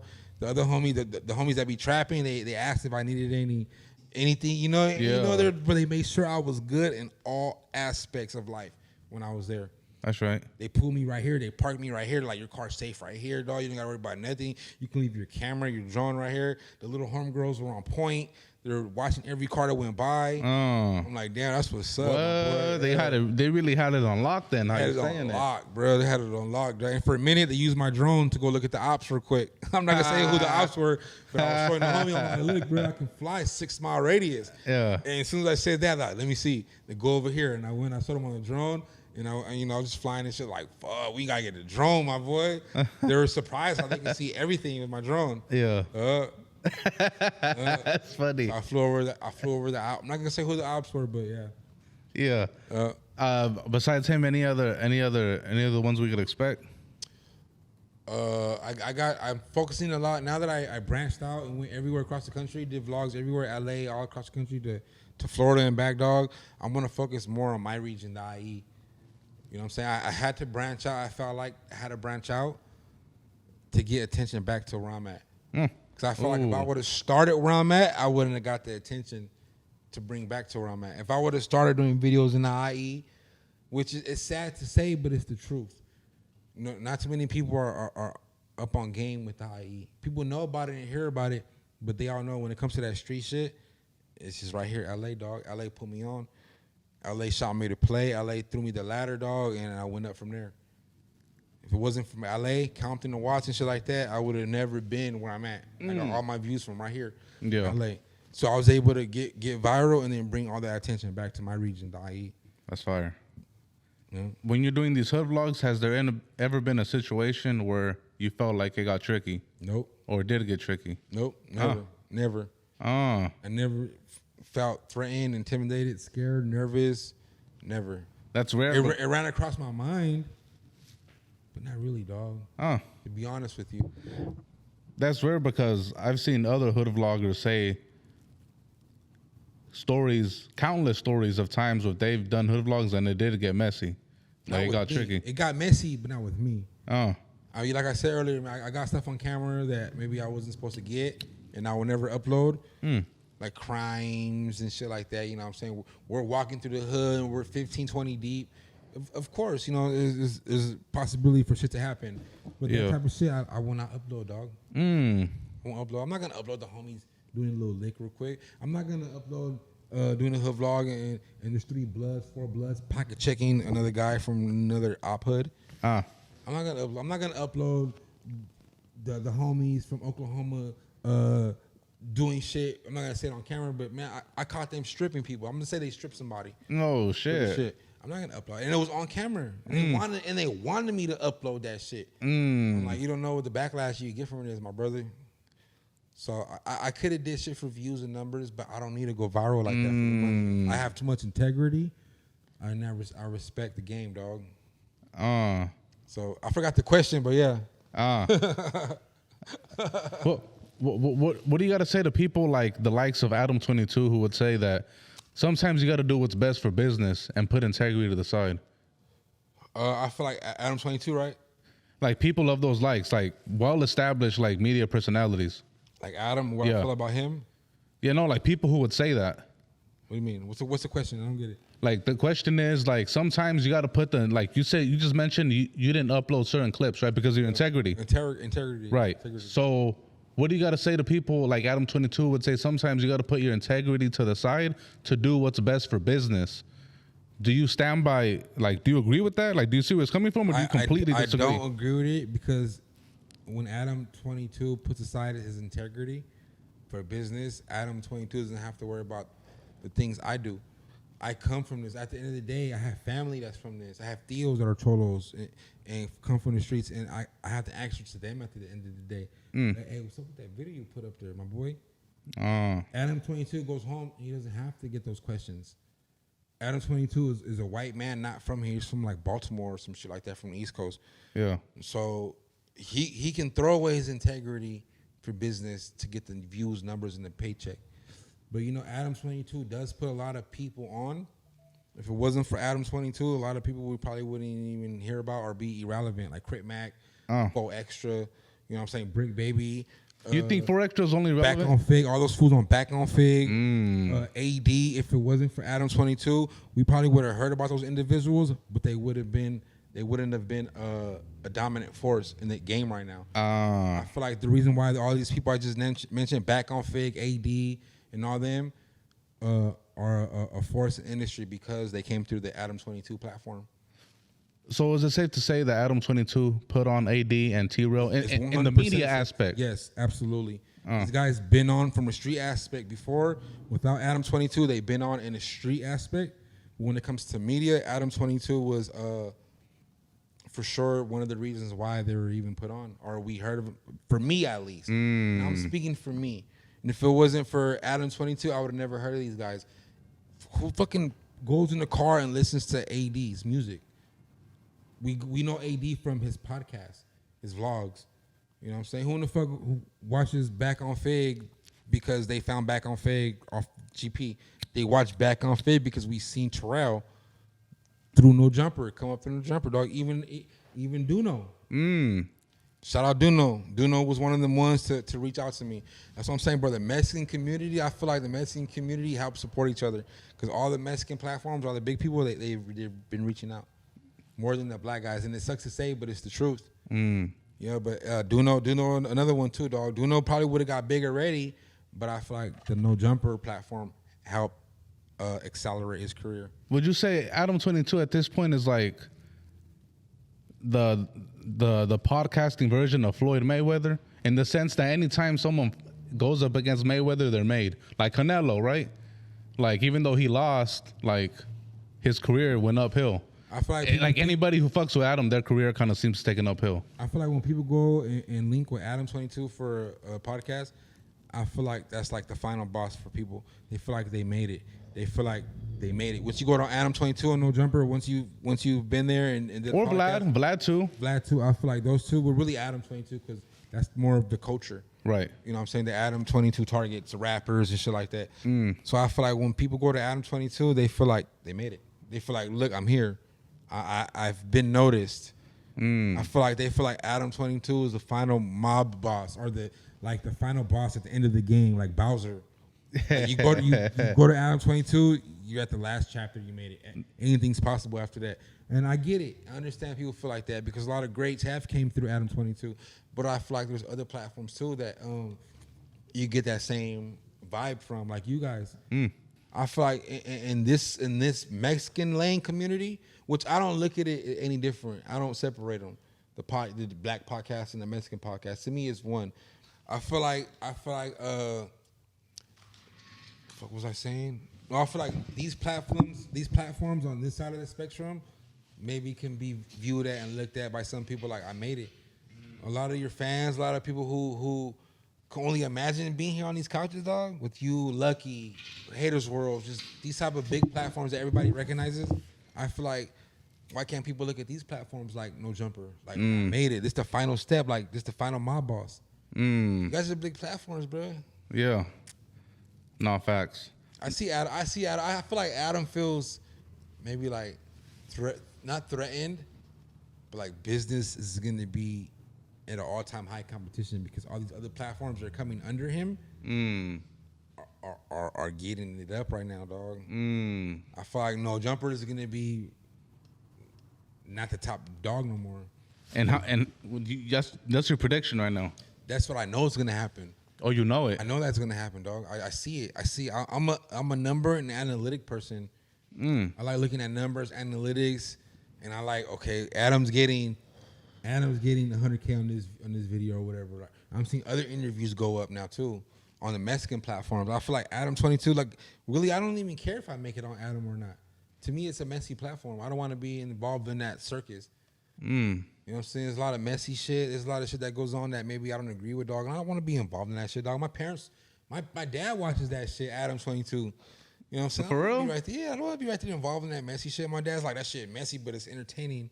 I don't want to be involved in that shit, dog. With Brick Baby and all the rumors and speculations, dog, because I don't know, dog. I feel like there's a fine line between entertainment and reality, dog. And I'm not gonna sit there and let nobody try to go viral off of me, maybe trying to start a rumor off of me or feel like they could punk me out or doing an interview with 3, 4, 5 other people at the same time, like that show over there, and have somebody say something crazy, dog. Because I'm not gonna sit there and bite my tongue. I'm really not, dog. I'm built different. And some people go on there purposely just to go pop their shit. I just don't want to, dog. I don't want to be that guy, dog, to get into a situation on live and I go viral, dog. I don't know. I don't want to go viral for the wrong reason. I'll go viral for the right reason. I'll defend myself and what I stand on. I'm not gonna let nobody bitch me out or anything, but I feel like that's what goes on those platforms over there. Like what Suspect did with Kelpie, right? Like he had to flash out on them. Man, Almighty Suspect. Yeah. Man, it's just so funny to me, bro. Two little individuals that don't got they're not a threat in reality. I'm like, bro, if I was there, what? But you know, that's them and this is me. I feel like there's a certain line between real and people who just act the part, dog. And I feel like 2025 though is one of the years that real is gonna prevail. Are the real ones? Are the real podcasters, influencers, rappers? It's a year for the realness to prevail. So you don't feel like Sus was standing on business then? I feel like Suspect is standing on business, but I feel like Suspect is standing on business with somebody who was an easy victory. That little kid he beat up is the easy win, dog. Anybody could beat that little guy up, dog. I mean, what if he said that to you though? Like he called you out your name and called you the B word. I fuck with Suspect. Suspect's the homie. He reached out. Yeah. I can show you my DM right now. He wants to work. But when it comes to like calling me out and squabbing and shit, I feel like they won't even give me that energy. Not because I'm the biggest and baddest guy or the toughest guy in the room. It's just how you carry yourself. People, how you carry yourself, dog. You know I'm not gonna sit there and bite my tongue if you try to step up to me. You know it's gonna be, we gonna get it in. Once them disrespectful words come out your mouth, I'm not gonna sit there on the couch and let you get up and punch on me. When I see you pull up your pants, that's a gesture for me to pull up my pants. That means that's squab talk. That's fight talk. There's little things like that, though. I feel like I fuck with Suspect though. That's the thing though. And I will never disrespect suspect. So it's kind of a hard scenario that if he did that to me, would I beat him up? I'll dog walk the homie. You know what I'm saying? But I won't because that's the homie. Yeah. But if it would have been anybody else, I'll dog walk the homie. You know, like we're not doing that, dog. I don't give a fuck if I do this shit for free. We don't need to get a bag, promote it, and do a ring. We do this shit for free. Well, that's what they're trying to do with 4 Extra, right? They're trying to make him fight like a UFC fighter and shit. I would do this shit for free. I do this shit for free. Yeah. I do this shit for free because I love it. It's really a passion for me. You beat me up, I'll get up and shake your hand. Good fight, my boy. Let's run it back. Yeah. You know what I'm saying? If I beat you up, I'm going to shake your hand, pick you up, and give you a hug out of respect. No matter which way it goes. If you buck me up, a good fight. That was a good one. You got me, my boy. Yeah. You know what I'm saying? Let's stay on this, right? Because this is trending on Twitter, or formerly known as Twitter, now is X, right? For like the past week, it's been a trending topic because now we're talking about fades and, you know what I'm saying, getting them up and shit. I don't know if you're too familiar with personality Aaron the Plumber. I am. Do you know who I'm talking about? Yep. Okay, so bro is pretty much going viral because on one of the shows he ran the fade with somebody, and they ran it twice, and he wanted it. On the third time he felt like he didn't really get his get back. Yeah. So he was asking for the fade, but he didn't get it. And people online are saying that bro just needs to take his L. Yeah. If someone were to ask you for the fade for the third time, would you give it to them, or do they just need to accept their L? I don't give a fuck how many times someone asks me for a fade. If you ask me, you're going to get it. It's an integrity thing. It's a dignity thing. It's a pride thing. It's a this is how I was raised thing. You need that, we're going to get it. I don't give a fuck if you're bigger than me, if you're smaller than me. If you ask me out for a squabble, it's just we got to squabble. My heart is different. My heart is different. I don't give a fuck. To me, it's fun. We're going to have fun while we squabble. But after our third squabble, we're going to be best friends because now at that point, we're doing it it's a spectacle. At that point, you know what I'm saying? But if someone asks me for a squabble, I have to squabble it, dog. I'm not the biggest and bad. I've been knocked out. I've been beat up. I got beat up by somebody way smaller than me. So I don't underestimate nobody, no human, no man. But the thing with that, though, knowing that, I would never disrespect nobody. I treat somebody how I want to be treated. Yeah. Knowing that anybody can, like, getting my ass whooped by somebody smaller than me, that taught me a lesson rather than fuck me up in the head. Cause it taught me a respecting. It taught me anybody can give it to me. You never know what somebody's going through, dog.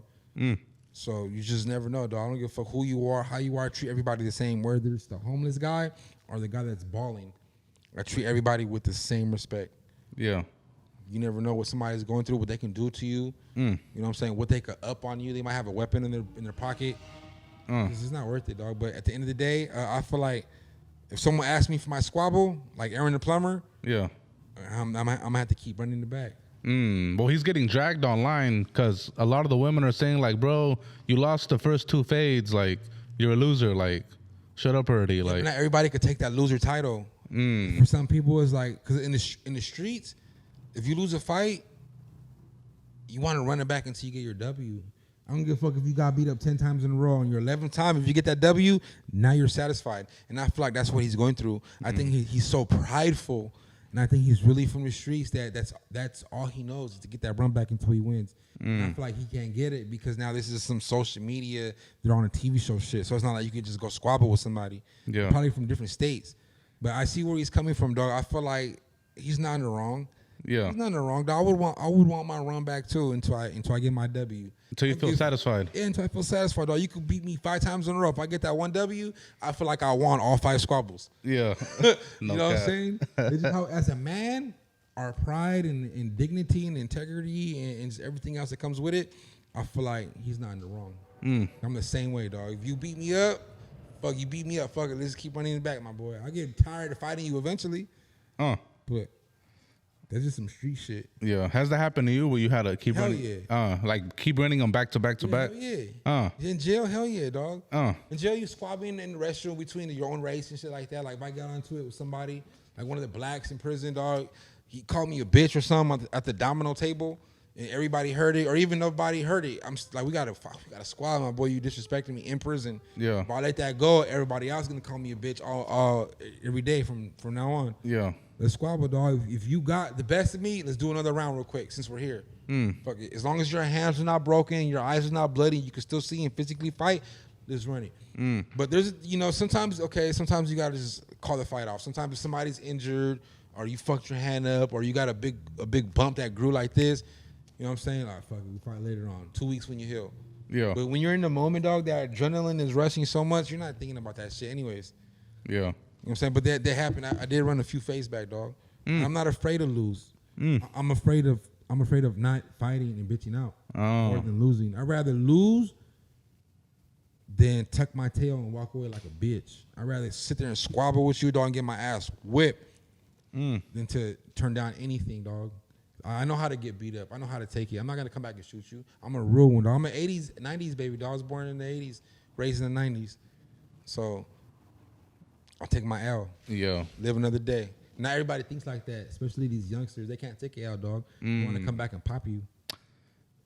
Do you feel like that's the reason for a lot of the gun violence in the youth is that sometimes they don't know how to take their losses? They don't know how to take the losses. They get embarrassed. Now with social media, that shit goes viral. They get embarrassed on social media for hundreds and hundreds and millions of people to potentially watch. Imagine how that feels, bro. Imagine if me and you fought or something like that, and I lose, dog, and the shit goes viral. And 2.5 million people seeing it. Half of them are from where I live, dog. Now I got to walk around. Oh, the guy got beat up. Yeah. I want to pop you. You know what I'm saying? Not me to you. I'm just saying it. Somebody thinking that way. You know what I'm saying? Like they can't live with that. They can't live with that embarrassment. You know, they can't live with it. Not everybody can take it how I can take. I can take my L. Fuck it. Even if it went viral, I'll take my L. I'll live another day. I'll just make a bunch of videos talking shit about you. If I can't see you and fight you again, I'm not gonna come back and pop you. But some people can't take it. Yeah. I've seen that personally. I seen that shit personally with my own two eyes, dog. People get popped on some hating shit, get beat up. My cousin right here, Nate, rest in peace, got killed, got shot in the head in San Bernardino. No shit. Yeah. Over that though? Someone couldn't take that? Somebody up. My cousin was a blood, and he beat somebody up that was a Crip over some beef at Club Gotham in San Bernardino, California, back in 2009. My cousin dog walked him, beat him up, and then my cousin went back in the club. You know, clubs end at 2. So there was another few hours of clubbing, and my cousin came out after 2 p.m., and the guy was waiting for my cousin, dog. Shot and killed my cousin. Shot him in the head. He killed 2 people that day and shot like 4 because he shot into the crowd. You think about it, there's a club, and it's getting released, and everybody's piling out the front doors, and the guy was such a coward, he couldn't take his ass whooping. He came back, and when he see my cousin come out the front doors of the club, like mainly more in the parking lot. Like he let him get in the parking lot a little bit, but he still was in the front entrance of the club, like around the area. The guy shot my cousin, just shot crazy, dog. Killed 2 people, killed my cousin, and killed the girl, and injured like 4 or 5 people. Damn. Because he couldn't take his ass whooping. Fuck. Yeah. That's a trip. So I seen that. So I feel like, to answer your question, yes, I feel like that's why we have an extremely high percentage of gun violence nowadays. Because people can't take their L's. Yeah. Yeah. Yeah, well, I'm not even going to say that, but yeah, no, I feel you. Let's go back to the hood vlogs real quick. Which one was your favorite one? I ain't gonna lie, bro. My favorite one was one of the ones I got the least views on, and that was the one I did in Vegas. That was the one I did in Vegas. My favorite one. It was just fun. It was interesting, fun. It was the one I did on my homie Baby Flock 4800 block.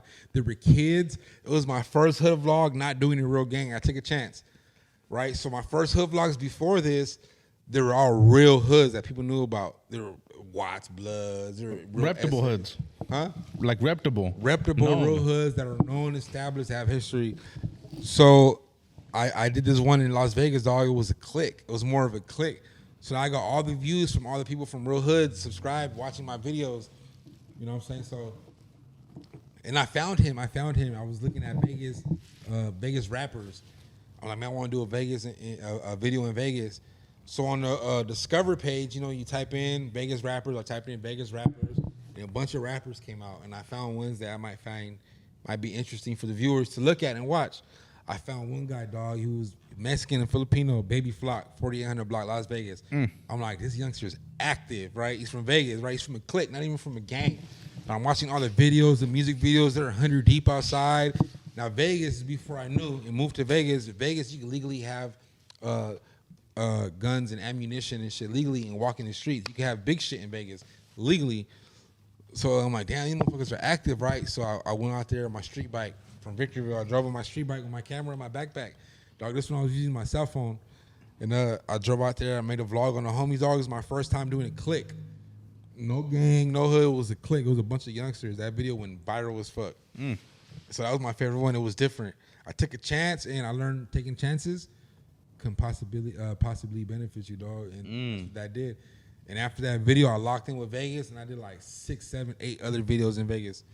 Oh shit! I did a lot of Vegas hood vlogs, a lot of them. That went viral, over 100K also. And that's like how I measure like my videos. If it goes if it goes over 100K, I feel like I did something. Me personally. If it's under 100K, it's not viral. It's not worthy talking about. Yeah. That's how I judge my videos. You know what I'm saying? If it's over 100K, I did something. So that's like a milestone or accomplishment for me. Right. My videos go 100K, I feel like, yeah, I did that. Now everybody could get 100K on a video on YouTube. To this day, even like it's hard to get views now. It's flooded. It's saturated. Yeah, no, it's hella hard. Huh? It's hella hard. Hard. Yeah. Hard. But yeah, that was my favorite one, my boy. That's right. Vegas. But besides the new type of vlogs you're gonna be doing this year, is there anything else we could expect from you this year? Yes, dog, a lot. And I know a lot of people. They talk about what they want to do. I'm actually been doing it already. I've been running the podcast up. I've been doing music videos already. You know, a lot of people be like, yeah, I want to do this, you know, aside from the hood vlogs or aside from what they do already. But yeah, dog, I've been running the music videos up already. I've been the DJ Khaled of the IE already. It's not something I want to do. I've been doing it already. Wait, what do you mean? I've been getting a lot of artists together that have been beefing with each other, that haven't been seen eye to eye in the IE, really the high desert. The IE's next. So I got 11 artists together on a song called the High Desert Anthem. So a lot of these artists been beefing, you know, fucking each other's baby mamas and shit, little hood beef and shit like that for years and years, and I got them all in the same room. You know, and I got some of the Mexican homies with the black homies together too. So it's not like it's a song all black. So I got all the hottest rappers I felt like were hot and got voted on one song. So between that, getting artists together, I've been trying to develop artists too. With all the plugs I've been making, a lot of my little homies, I've been taking them on podcasts. I've been taking them to the studio. You know what I'm saying? The ones I feel like have the look or potential or the talent. You know what I'm saying? So I've been like working with them, dog. And this is nothing official on paperwork. No LLC. This is off the love of the passion of the art and entertainment that we're doing. You know, but I see it growing, and eventually all that shit will come. The managers, the assistants and shit like that, helping with the LLCs. I know all that will come, but right now I'm having fun doing what I love, dog, and that's making content and creating something. I feel like if you love something, the money will come and follow behind it. I'm not thinking about the money, the LLC, being a businessman. Fuck that. I'm doing what I love, dog, and it's working. Straight up. It's working, dog. I got the influence. People are fucking with me. I've been doing music videos. My first week doing music videos, dog, my first ever week doing music videos, but I made $900, and that was last week. I did 4 music videos, dog. My first week, I announced it. I made a little post on Instagram. Hey, tap in if you want numbers. I get all the numbers. I go crazy on YouTube. I made almost $1,000, dog, my first week doing music videos. I was like, fuck, and the light bulb hit. Like, I could do so much more. I could do mic drops. I can do all types of shit, dog. I can start charging for vlogs that are fire as fuck. You know what I'm saying? But I like doing my hood vlogs free. Every now and then I'll charge, but if you're far, I'll charge. Yeah. But for free. But yeah, the music videos, dog, going crazy. Bringing artists together, been going crazy. Doing getting my clothing shit. Eventually, it's going to go crazy. A lot of people have been shooting me clothes, shooting me the plays. But I'm going to run with it. I'm going to run with all this shit, dog. Keep doing podcasts, running it up. This is my 6th podcast in 3 weeks. Oh, shit, you working. Yeah, I'm going to keep running it up. You working. Yep. That's right. Shit. Not only that, too, dog. I'm a truck driver. I'm a family man. I'm a dad. You know what I'm saying? And I got that club up there up the hill popping. I brought RJ up there the other day. Not the other day, like February 8th. Wait, to where? To Victorville. I was the first person to bring an actual rapper that people know up there. Like that. Oh, you be throwing events and shit now or what? I did my first one. I got another one coming up with Joe Moses. My goal is to bring Lefty Gunplay. Just everybody that's popping up there, dog. Yeah. So it's not like I'm just talking about it. I already did it. I already brought RJ up there. RJ Mr. LA. You know what I'm saying? I already made the HD Anthem song with 11 different artists. I'm already doing all this stuff, making videos, dog. Making $900 my first week. Imagine 30th week doing music videos. Yeah. Run it up, dog. That's right. And I'll always give back and never forget where I come from, dog. I like bringing people like the homies to experience this type of stuff. Yeah. You never know what this does to people like the homies that, you know, it might light a fire in them like, damn. You know what I'm saying? So I like bringing people with me and experiencing this shit too. I fuck with that. That's cool. I love it, dog. It's not about me. It's about everybody else. I built my YouTube channel about everybody else. When it really started going viral, the hood vlogs, it was about everybody else, dog. It wasn't about me. It was about people I was filming. So, yeah, it's always been about everybody else, dog. It didn't work when it was about me. It didn't care about my food vlogs on YouTube. They cared about the people. So, I'm going to stick with that. It's for the people. That's right. Yep. Shout out my boy right here, though. Yeah. Yep. Shit, anything you want to leave the people with before we clock out? Yeah, man, I want to leave people with hope, dog. Hope. We all could do anything, bro. Don't ever give up. I know it might sound cliche. Everybody says the same thing. But, man, the proof is in the pudding, dog. Right now is the time that we can do whatever we want, dog. It's 2025, man. We could be whoever we want, dog. Whoever, whenever, however. Just keep pushing forward. Keep striving for success. Keep bringing that shit up because you never know who's watching. Somebody's always watching that might give you an opportunity or a break. Whether it's media, school, education, being creative, innovating stuff, inventing stuff. You can take this shit far, dog. And I love seeing people like that look like me in places that are far. I love seeing supervisors. I love walking into warehouses and shit, and the managers look like me, dog. I love walking into a business, and the owner looks like me. He's all tatted up. I love getting some tires at the tire shop, dog, and the owner's some fucking black guy looks just like me that's been through the same shit. I love that shit. I see it popping off for a minority. Right now, minorities are the new majorities. You know what I'm saying? Minorities are the new majorities, dog. Everybody else is a minority. We are the majority. Black and brown specifically, Ruffneck TV. Yeah. We're the majorities, baby. Stop playing with us. Hello. Yep. Feel me? There it is. On that note, we out.